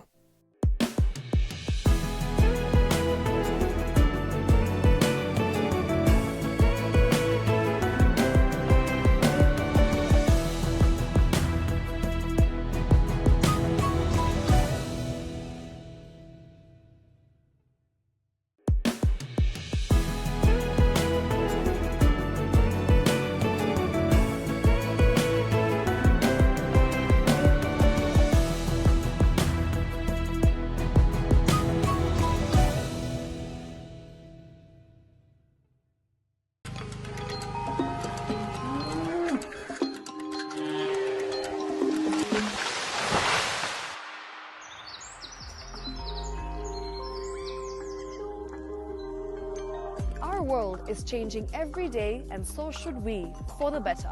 Each week, we tackle the big why, the question that should be on everyone's minds. Why isn't this fixed yet?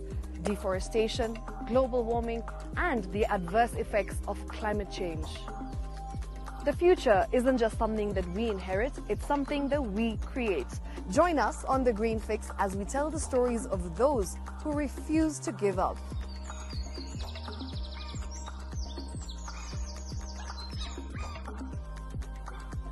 When it comes to fixing the planet, there is no time to waste. Join me, Shiksha Arora, on Thursdays at 9 p.m. on The Green Fix as we look into the big why, you and I.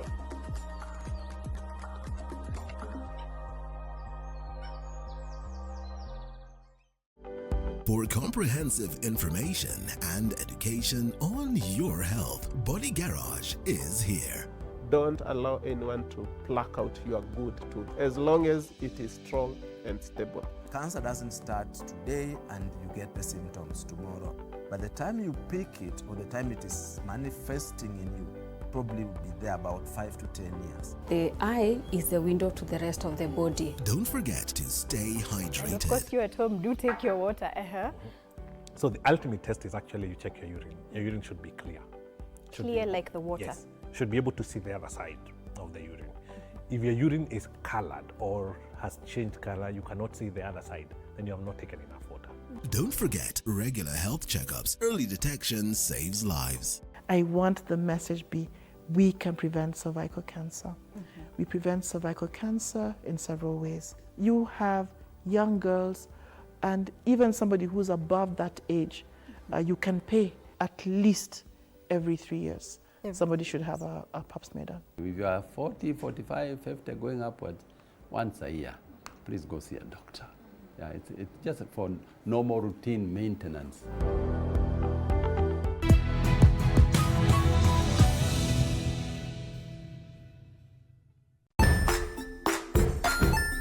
Hey there, friends. Welcome to Kids on the Block, where fun and imagination come alive. We dive into magical world filled with exciting adventures and awesome friends. What position were you in? I was number 2. What position were you? Number 1. He decided to cross the bridge by his house and look for food on the other side. We're going to do half cup of chocolate chips, and the other one, we're going to do half cup of the blueberries. So, grab your imagination hats and get ready to explore with us.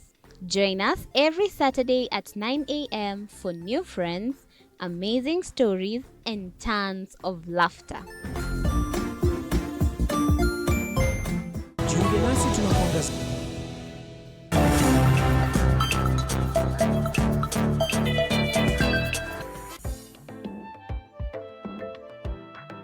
Welcome back. You're still watching Morning Cafe. State of Devolution, this being Devolution Conference 2025, coming your way all the way from county number 43, Homa Bay County.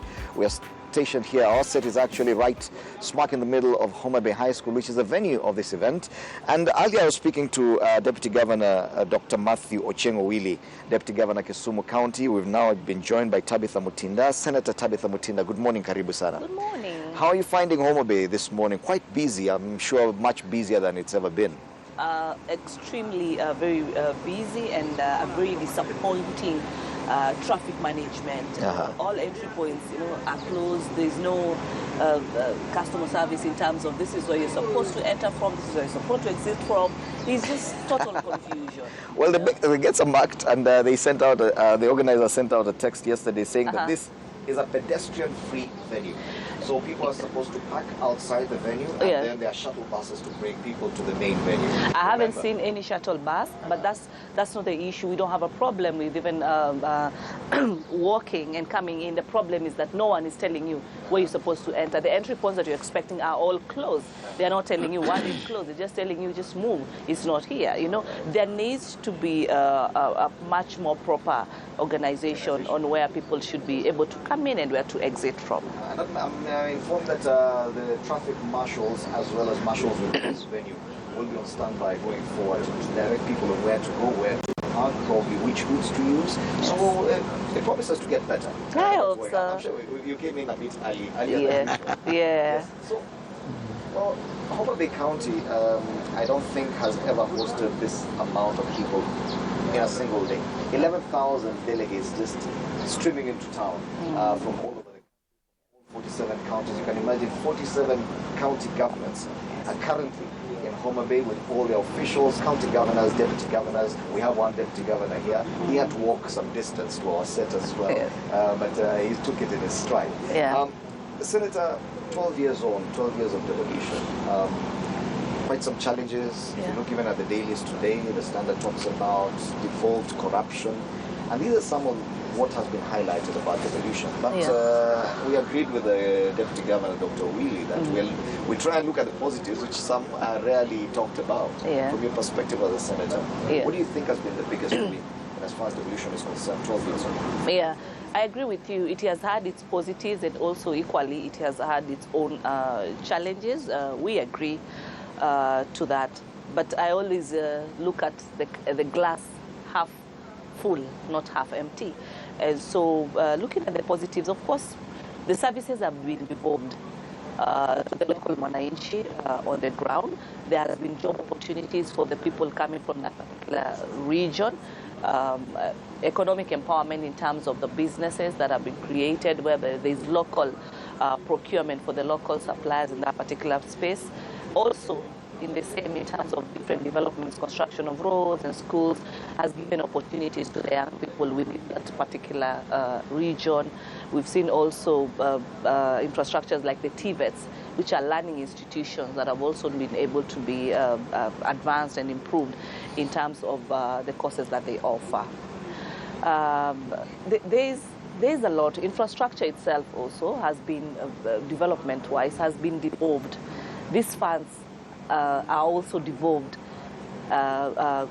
County governments are also in a position to be able to now manage their own source revenue. We've seen also the improvement in terms of the licensing, whereby the local business people are able to centrally get one license instead of how it used to be, where someone has over 10 licenses in the same business, fire license, I don't know, music license, advertisements, and all those kind of things. And especially in Nairobi County, that has actually been narrowed. So there's a lot. And also, yes, on the other end, there are also issues. You look at the disappointment of the pending bills. Counties are still struggling to be able to clear the animal called pending bills. You know, yes, they've been able to communicate and talk about the de facto government, the local previous government that used to be there. They carry all these debts and they're supposed to clear. But there are counties that have really done very well, but there are counties that are still lagging behind and all that. So, and counties are really dependent on the shareable revenue from the national government instead of really focusing on their own source revenue.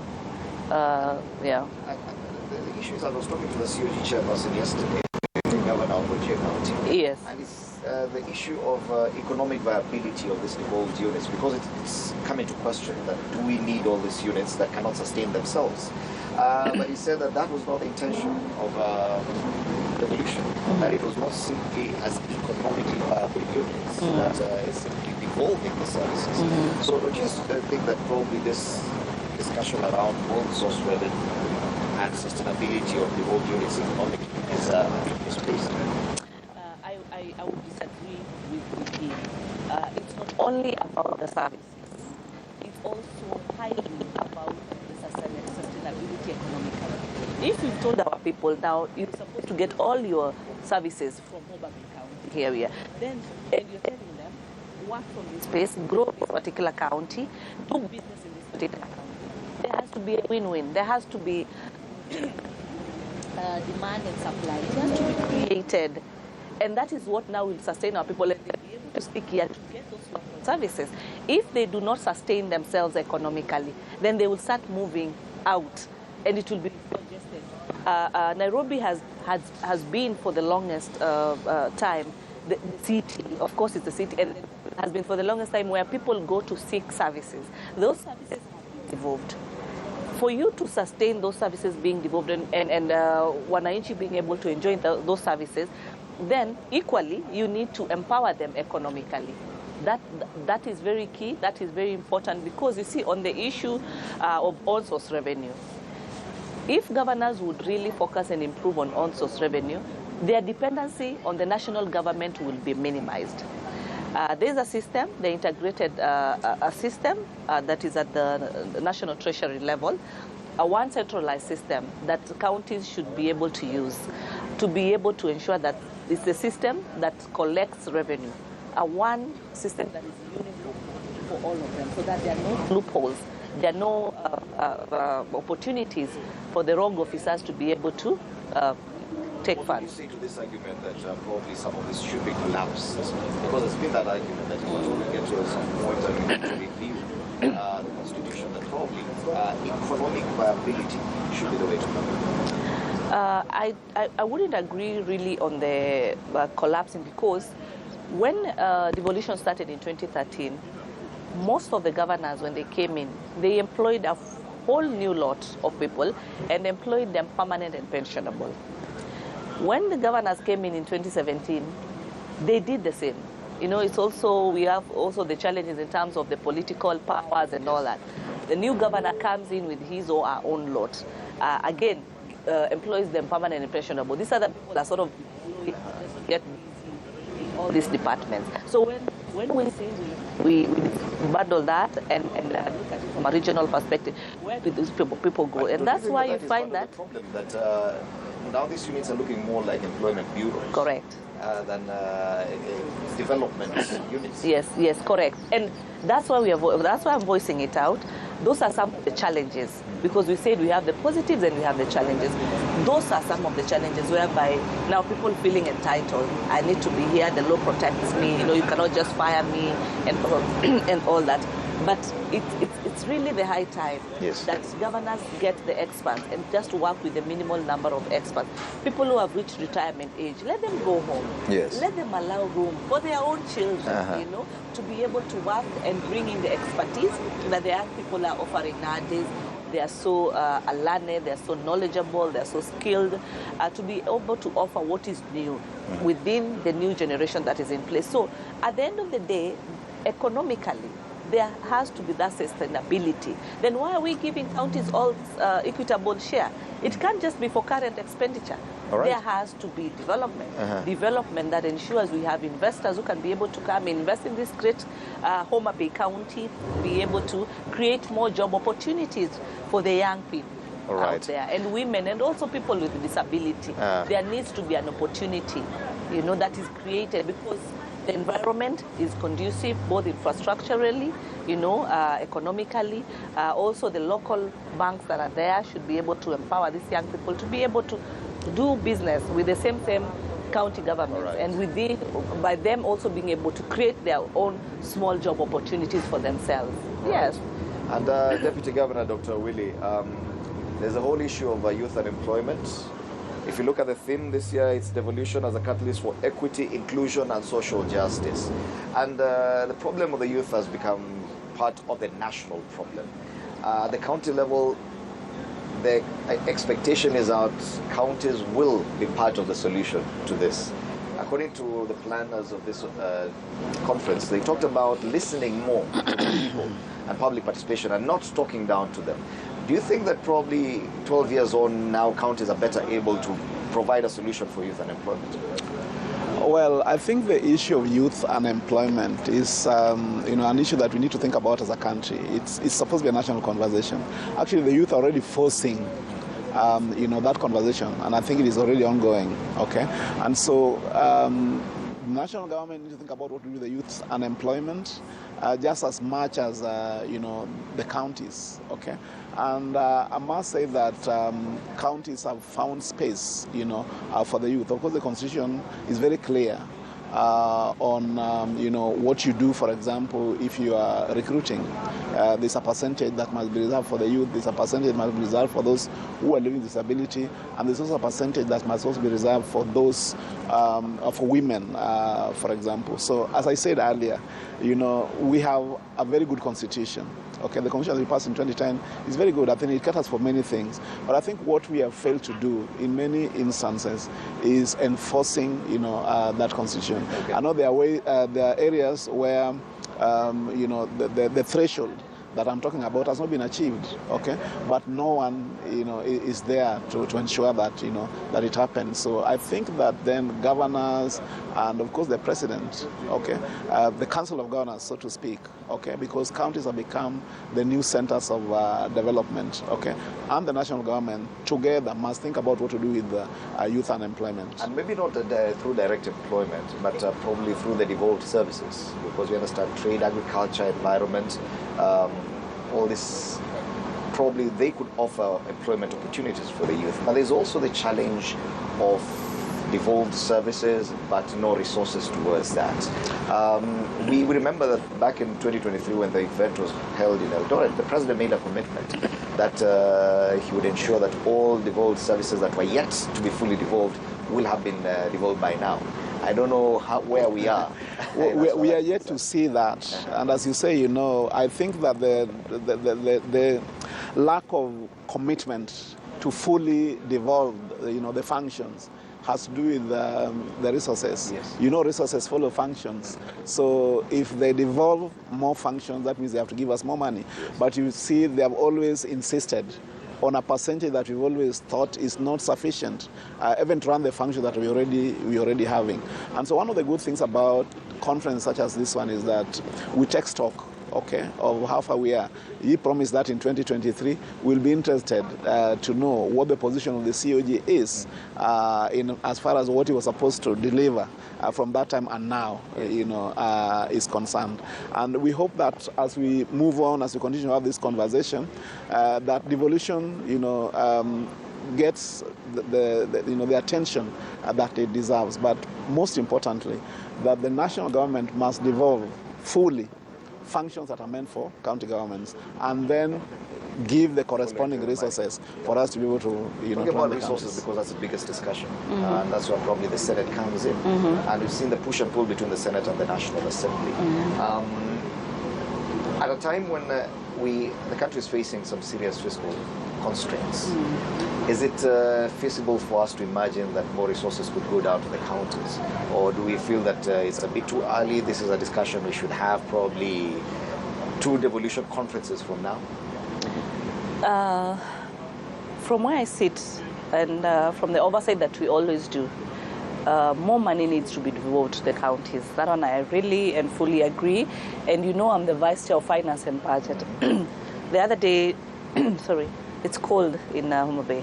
So the other day, we through the mediation process, we were able to increase 28 billion to the county government. Currently, they are getting 415 billion. I know their proposal from the COG chair was about 536. Our proposal initially was 465. Why? Because we were able to look at facts. We have the issue of the NSSF as an increment, the housing levy. We have the issue of the KIPES. We have the issue of the CHPs. We have the issues of the CBOs with the doctors that they had been signed and all that. And there's also the annual increment of the staff's annual salary increment and things like that. So you'll find that all these costs have to be taken care of. They have to be catered for. And so it was, even the 415, it is not enough. One of the biggest challenges, as the governor has stated, is that the functions like health that has been devolved, there are those funds that are still held at the national, at the Ministry of Health. We've been able to question why the Minister for National Treasury and Planning, why do we have projects that should be done by the county government still being done by the national government? These funds are the funds now that should be going down to those specific counties that benefit them. Where I blame the county governments, it's just on the planning as far as budgeting issues are concerned. I don't see why a county government should be able to say that we are allocating this kind of amount X, for example, 5 billion. and at the same time, do not pay the suppliers this particular. And at the end of that particular financial year, National Treasury has done the disbursement. Like by the time we were finishing the financial year 2024-2025, National Treasury had been able to clear all that. But still, we had suppliers who had not been able to be paid. You know, it's quite very much disappointment, because we end up the same committee where we end up still coming again to the same government and asking, why do you have actual pending bills? What is the plan for the pending bills? But I'm sure the county governments would counter that by complaining about the delayed disbursement of some of these funds. Because I could see, for example, in the last financial year, the very last week or the last 10 days of the financial year, there's some amounts that were disbursed. Correct. But a bit too late for any county government to even absorb that. It doesn't. Yes, I don't agree with the late disbursement. But again, it should be timely disbursement. That's one issue. But at the end of the day, that money has already been fully disbursed. Why are these suppliers not being paid on time? Because at the end of the day, there's no outstanding debt. We are already, let me finish, already in the financial year 2025-2026. This is a new financial year, okay?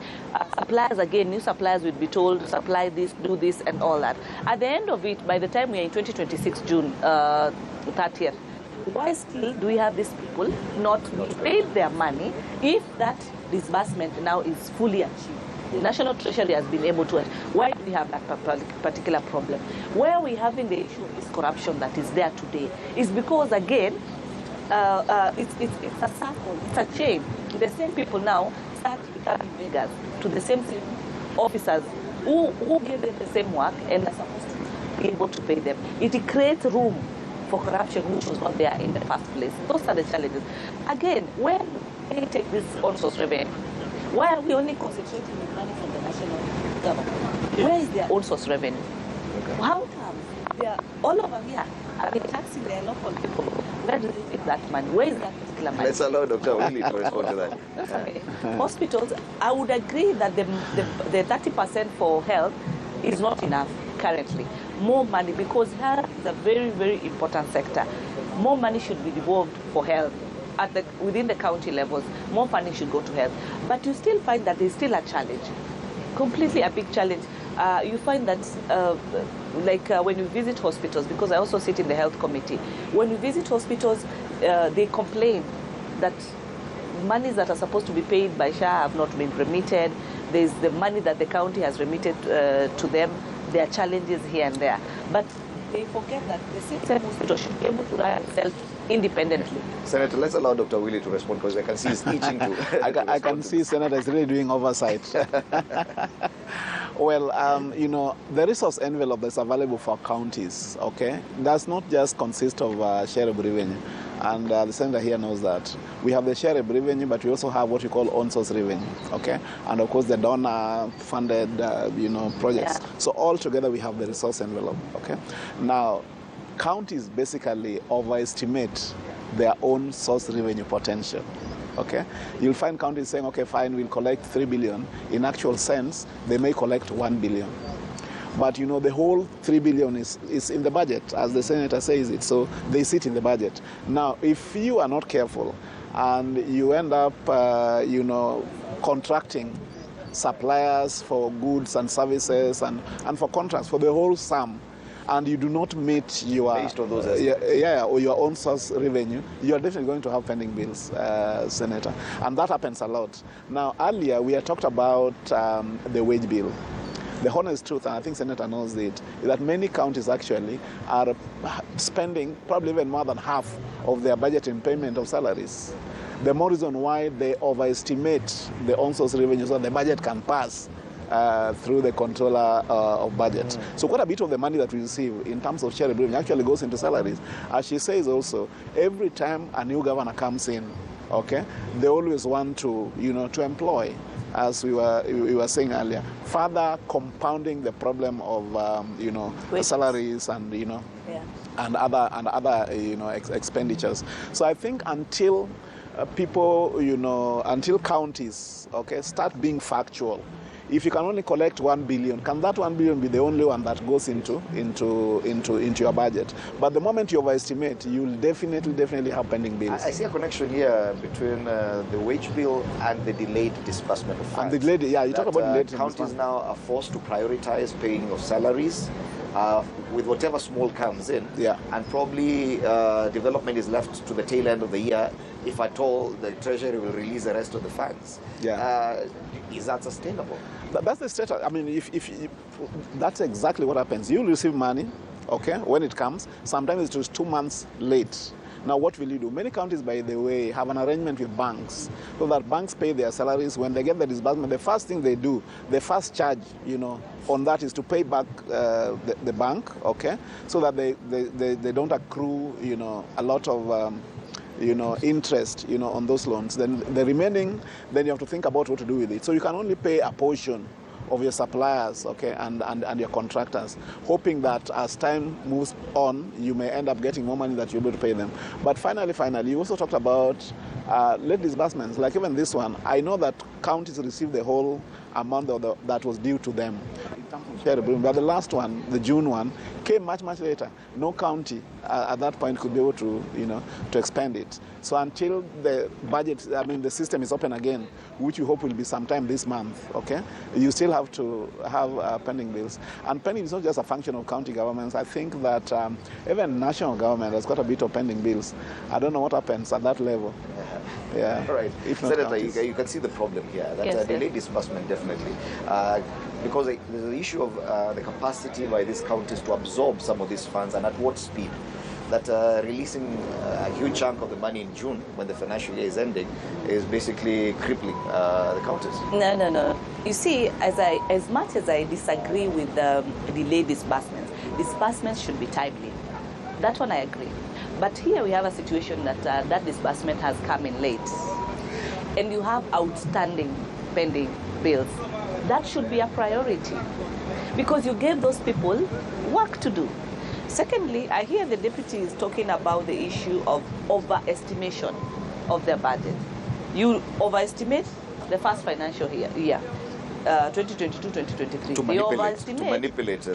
Exactly, to manipulate, as they put it, so that the budgets are able to be passed. 2023-2024, you overestimate. 2024-2025, you overestimate. Are you really having competent people within your finance department? Then there must be a problem, because as much as you're estimating, the gap should be just on a minimal percentage, so that you're able to see how you fill in the gaps when those challenges arise. But it can't be like an assumption that you're comfortable, like, our budget should be this, and you cannot collect that. But also it raises a question that if this is the estimation, again, they're not talking about why are they not able to achieve. What brings the problem? If the financial experts, on the other hand, properly they've been able to do their estimates and they are projecting amount X, 2 billion, 1 billion, 3 billion, 5 billion. This is their projection. Then what is the problem in between? What is not happening? Is there money that is going to people's pockets directly? What is happening? But in a nutshell, yes, counties need more money for them to be able to sustain most of the functions that are in place. Lastly, counties are now turning into an HR, full system. It's about employment. Right now, it should be more of economic sustainability, ensuring that they create more opportunities for the people to be able to get out and be able to run all these businesses. Yesterday, when I came in, I took around in the tent. I was able to see different counties and what they've been able to showcase. At some point, I passed the county of Kilifi. I saw the beautiful tourism that they were able to showcase, which for me, I'm familiar with that. But when I went to the county, I passed by the county of Nyeri. I love flowers. So I come across beautiful roses, and I'm astonished. I'm like, Nyeri, flowers? Since when?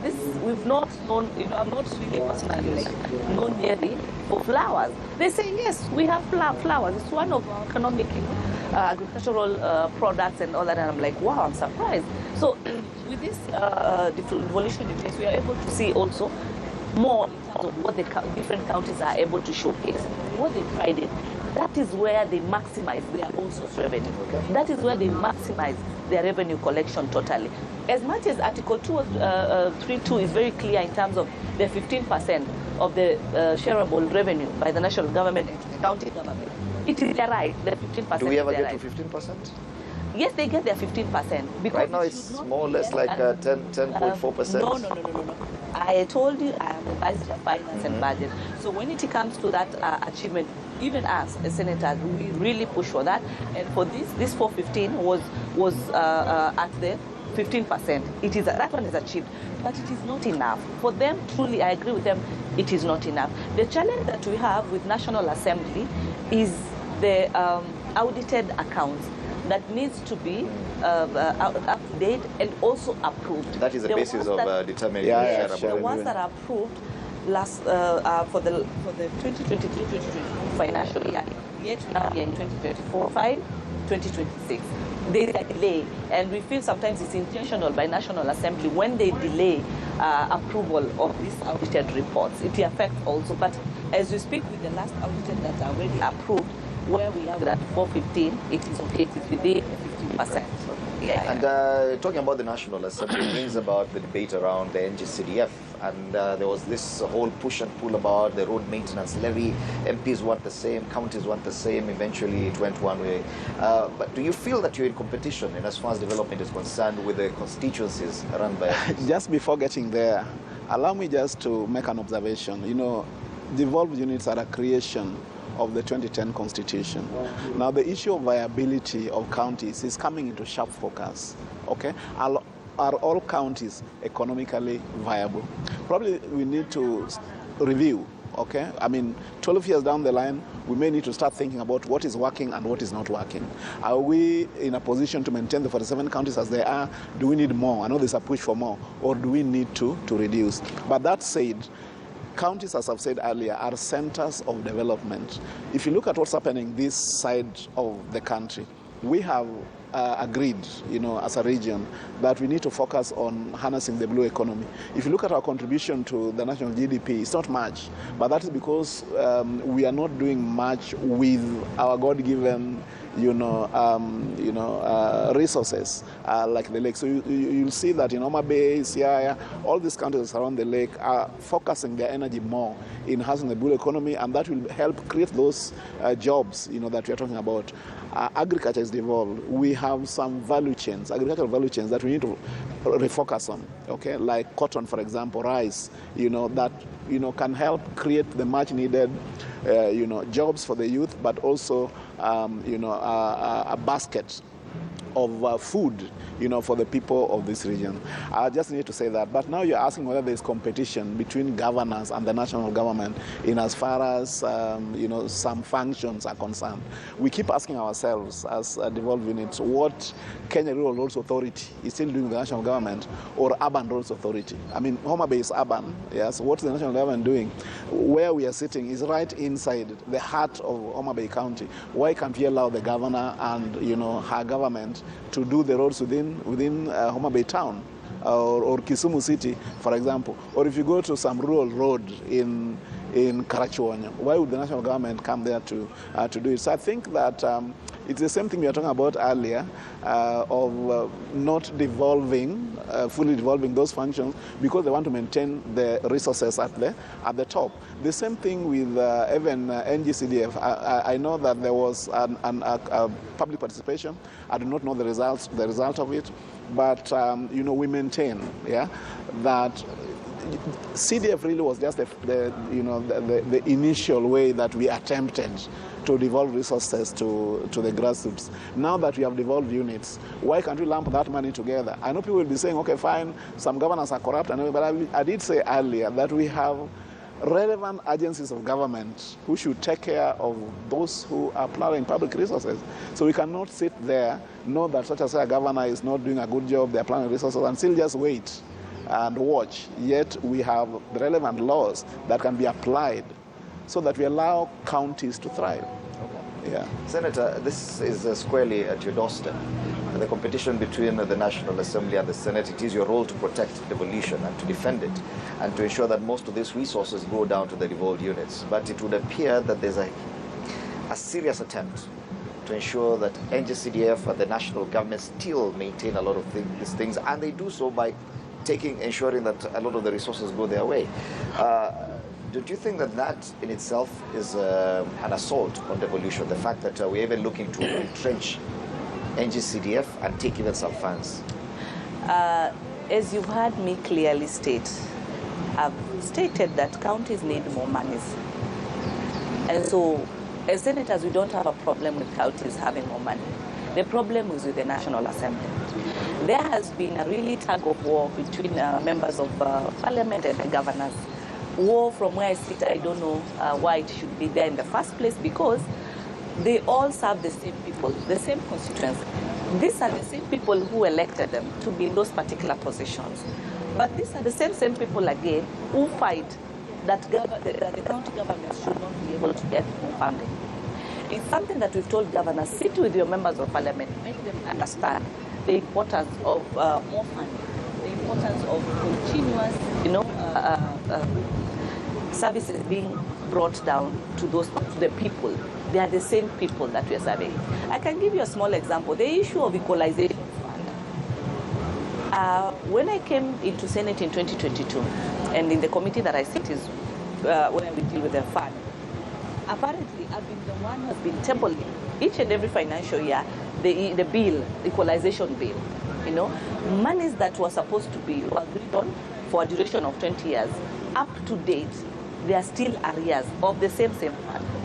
You listen to the reasoning of National Assembly, they're like, no, those monies are going to governors' pockets. How? Those monies are going to the marginalized region for 4 reasons: for health, electricity, roads, and water issues, for their own people. But you find that they keep on trying to say it's like still more money to those county governments. And this is a bill that the monies are not even increased. The monies have been agreed upon. There's an outstanding about 46 billion, which is still outstanding up to date. So there's normally a tug of war, and that's why I'm happy today we have MPs who are now governors. We have senators who are now governors. And governors who are now senators. We have governors who are in Senate. There are those ones who are here now, they want to finish their term and come to Senate. And that's when they come and realize, senators have really been doing a lot to support the county governments. And at times we get a meeting from National Assembly, like, even this Senate should not be there in the first place, because they feel that we support governors. But you see, that's why Deputy Governor saying, I'm doing oversight. Yes, that's my role. Among the 3 roles, oversight is one of my key roles that I have to do. I have to work. I have to go down there and get a real feeling of what is happening, because I'm on the table pushing and advocating for more funds. And at the same time, I have to go and see these funds that I keep pushing for. Where is it going? This county has this X amount of money. Where is this money going to? So there needs to be, these supremacy battles need just to be closed. People need to focus on total developments. And then there's that entitlement that this is my county, this is my constituency, there's nobody's anything. It is for Mwananchi. He or she is the boss. Interesting that you talk about supremacy battles, because that's what I want us to discuss now. Issue of relationships, because they also affect devolution and how these systems function. And I'm talking about the relationship between governors and their deputies, between county executives and county assemblies, and how they've affected devolution. We have currently a case in point, Kericho County, where even the governors called for dissolution of the county because they're in total disagreement with the county assembly. And it would appear they are at a standstill. The issue of relationships has really plagued devolved units. You're one of the few deputy governors who has a good working relationship with his boss. What is a big deal? And do we need a special legislation to ensure relationships can actually work? Well, just before I go into that, okay, before we close the issue that we're talking about in terms of what's happening within counties with the resources, one of the things that I would like to, to state here, that, we need to think about together, as a country. When we were getting into devolution, we had, councils, cities, and all these kind of things. Now, all those employees were basically pushed to counties. So the reason why counties are dealing with issues of wage bill is because they were given employees that some of them they did not need, but they still have to maintain them. Okay, that is one. Secondly, we need to review our revenue allocation formula. Okay, if, for example, you work in Kisumu, every day the city of Kisumu has an influx of another maybe between 150,000 to 200,000 people who are coming in to do business who are not basically planned for that area. That the same goes for Mombasa and all these other cities, okay? And so we believe that the counties that have cities or big towns may need, an extra location to take care of that extra traffic, okay, that is not initially planned for when we are, looking at the statistics and planning for counties in terms of how we allocate our revenue. Now, Dr. just before we get into that discussion, because we need to release Senator Mutinda. She's part of the team that's welcoming the president to the Devolution conference. So, Senator, asante sana for coming. Senator Tabitha Mutinda nominated Senator, and we hope to see you again in a short while as you welcome the president to this Devolution conference. On this issue of relationships, I would have loved to have you take, but it's okay. We'll continue this discussion. Leaders who have been elected by the same people, they should forge a focused goal of ensuring that they work towards achieving the manifesto that they promised their own people. Not working on who has more funding than the other. They did not campaign using those slogans of who has more than the other, who has more power than the other, who is more bossy than the other. It is more of how do we ensure that we bring development to our people. I'm actually going to be part of the team that when the president is deciding the county revenue bill. Okay. So that's why I'm rushing to the State House Lodge. All right. Thank you so much for having me. Thank you so much for your time. You're free to leave the set. Yes. Yeah. Thank you. See you later. We'll continue discussing here because the issue of a relationship, especially in county administration, has been one that has plagued county governments for a while now. So, Deputy Governor, what is the problem? Personal human relationships are the biggest problems in running these county systems. Well, first of all, let me start by saying that deputy governors and governors really don't have to like each other.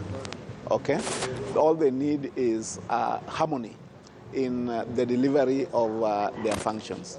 But if you look at the Constitution, there were no clear roles for deputy governors. Okay, apart from the fact that we are principal assistants to the governor. There's quite a bit of work, by the way, to be done in counties. But unless you get a governor who understands, and who can delegate, you may find that you are in that office and there's not much that you can do. So as we speak right now in Demuli, our forum, through our chair, the Deputy Governor of Laikipia, we have been engaging with the senators, and I wish he was here to confirm that, so that we can have clear job descriptions, entrenched, so that you're not at the mercy of any person. You'll go there and this. My role is A, B, C, D. In some counties, deputy governors have been assigned the role of ministers, so to speak, or they have been given responsibilities over some functions. I know that also in some counties, there are deputy governors who have been given the role of coordination of government. But that depends on how understanding your boss is. So now what we are saying, can we have clear job description so that even in the unlikely event that you and your boss do not agree, for whichever reason, you have what you can do there. But I also know that there's this ugly discussion about resources. I call it ugly because really people are not supposed to. Resources are meant for delivery of services and not for any other reason. Okay, and so I know that there are counties where governors and deputy governors have disagreed because of resources and how those resources are controlled. Okay, and just as I said earlier, the best we can do for this country and the best we can do for devolution is to ensure that what is meant for any function goes directly into that function, and have clear job description for everybody across the board. And we think there was a lacuna there in terms of having a clear job description of deputy governors. We are handling it. Something we've been discussing for the last, at least I know for the last 8 years.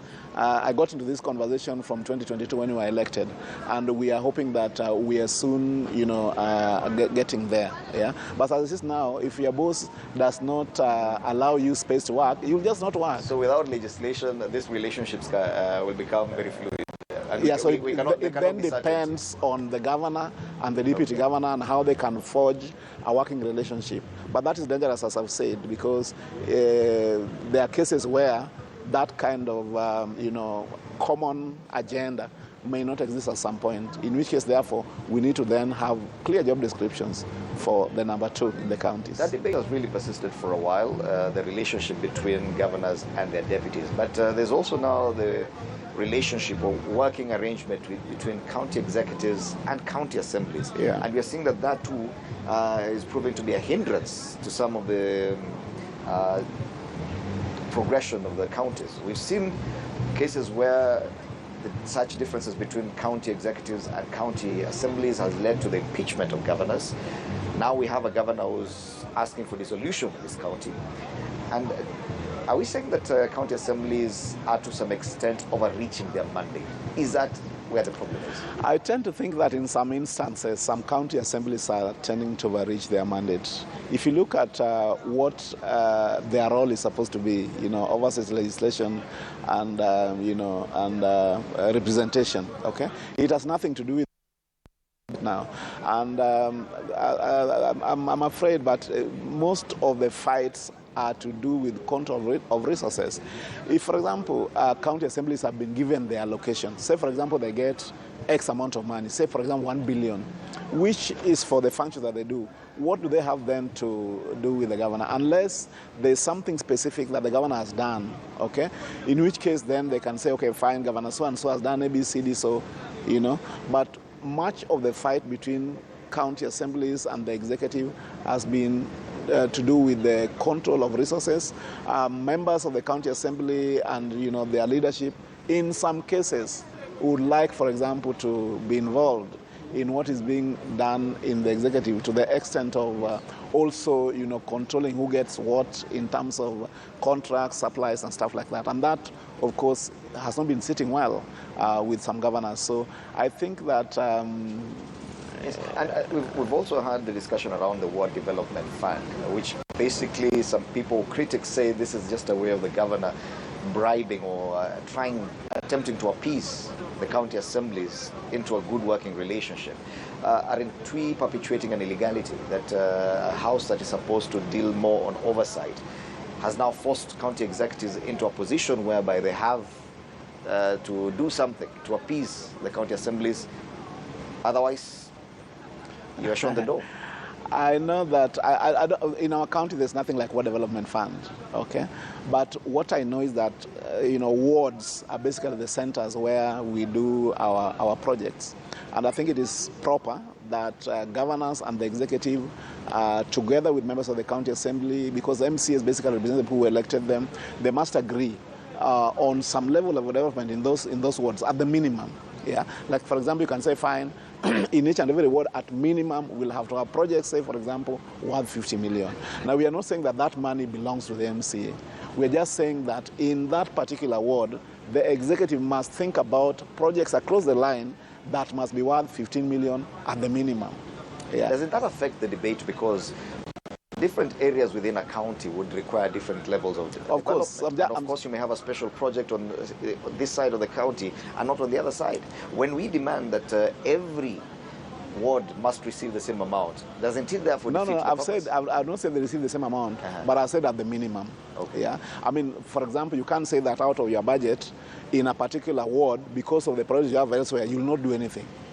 So you're saying there's a bare minimum that must be in all the counties. All the counties need to open up their roads. All the counties need clean potable water. Not all the counties, sorry, all the wards. All the wards need ECD centers. All the wards need, health facilities. So you can't say that you will not spend a particular amount of money in the ward. So there must be a bare minimum, which I think the members of the county assemblies are pushing for. If they do not do that, there's a possibility, as you say, that you will do development elsewhere and forget to put in money in a particular area.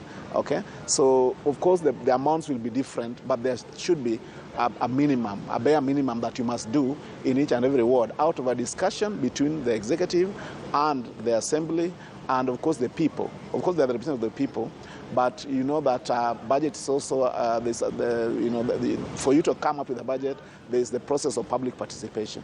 Yeah. So I think for me, I do not want to call it War Development Fund. There's nothing like that in the Constitution, but then there must be some level of development, level of allocation that is the bare minimum, based on which county one is coming from. There's always that threat of impeachment.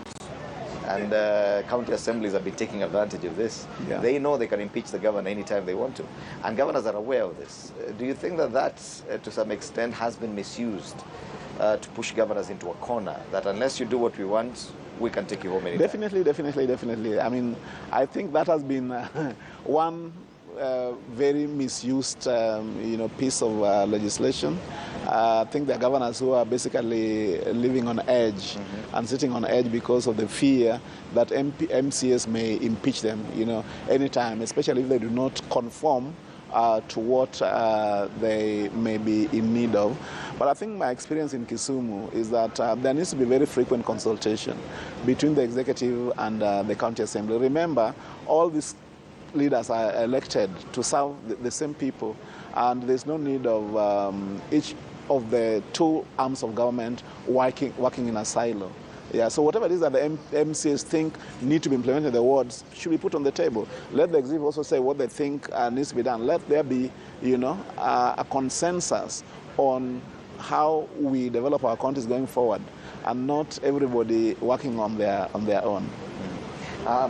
Do you agree with the move, and this is a particular case now, Kericho, where the relationship has been so strained that to the point where the governor now is pushing for dissolution of the county? Do you think it should get there? Do you think that dissolution of a county, when relationships simply do not work, is a solution?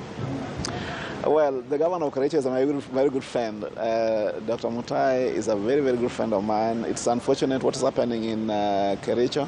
I know it has happened elsewhere before. I remember Governor Professor Kibwana at some point also proposed the dissolution of his government. When? So again, as you say, you can imagine we are getting to that level because of relationship. Yeah, the governor in Kericho does not quite agree with the deputy governor there, again because they're not able to forge a relationship, because of lack of clear responsibilities for the DG. Because if there was clear responsibilities, I think the DG will not be very bothered, okay? But now, if the relation breaks down, that means that there's no clear way of how they handle the matter. Now that disagreement at that level, I think, has extended to the county assembly. I am hoping that the relevant organs of the of government, will be able to. It doesn't have to go there. Probably they can sit down and talk and reason together. Yeah, there's not much time left. Even if you consider this electoral cycle, for example, we have another 2 years to go. So if they protract this thing for too long, going back to the election, the people of Kericho will suffer. So we are really hoping that they can find a solution. They can sit down and reason together and deliver for the people who elected them. Right. Yeah. As we come closer to the end of this conversation, let's come back to the Devolution conference here. And quite a number of institutions and counties have set up some very eye-catching stands to showcase what they have to offer. Senator talked about what County of Nyeri and County of Kilifi are doing. I don't know if Kisumu County is also represented there. I was hoping that you have visited the County of Kisumu stand by now. I'll definitely visit it today. Yeah, make sure you do that. And I think that, Fred, it is important that counties come together once very often to be able to compare notes. Now, if you go to Nyeri, Kisumu, all these counties, 47 of them, you will see what each county is trying to, what each county is doing, which can be copied really because we're in the same country. So basically, we want to learn from each other, okay? There may be different innovations, okay? There may be different ways of doing different things within the different counties. And I think coming together like this allows our teams, both governor, deputy governor, senators, county executive, county assembly members, to look at what other counties are doing okay, vis-a-vis what they are doing, and hopefully, change a few things here and there as we move on. Yeah, and so we have got a bit to showcase in the county of Kisumu in different areas. And we hope that you get time to come and have a look at what's happening there. And I want to take this opportunity, of course, to invite all delegates visiting Homa Bay for the Devolution Conference to take time, and visit the county government stand, county government of Kisumu, but of course, all the other as well, the booths as well. Yeah. All right. Thank you so much, Dr. Matthew Ochieng Willie, Deputy Governor, Kisumu County. And indeed, a lot of institutions and counties, you should walk around this venue, the Homa Bay High School, which is the venue of the Devolution Conference 2025. Beautiful scenes here. I can see thousands and thousands of people streaming in ahead of the beginning of the Devolution Conference, which will be officially opened by President William Ruto later this morning. Over 11,000 delegates, 15 separate smaller tents for breakout events, an extensive setup of exhibitions and other things just to catch a glimpse of the progress made 12 years of devolution and onwards. Well, this is where we dock for this point, but remember, we will be here throughout the day. Of course, the official opening ceremony will be beaming it live on TV 47, as well as bringing you updates, just like what we did with my colleagues Mike Kagwongo and Chichi Josephine from inside Homa Bay town and within the precincts of this venue for the Devolution Conference. The team in Nairobi is also on standby, Ano Dida and the rest of the team. Well, for me, I have to say good morning. See you later.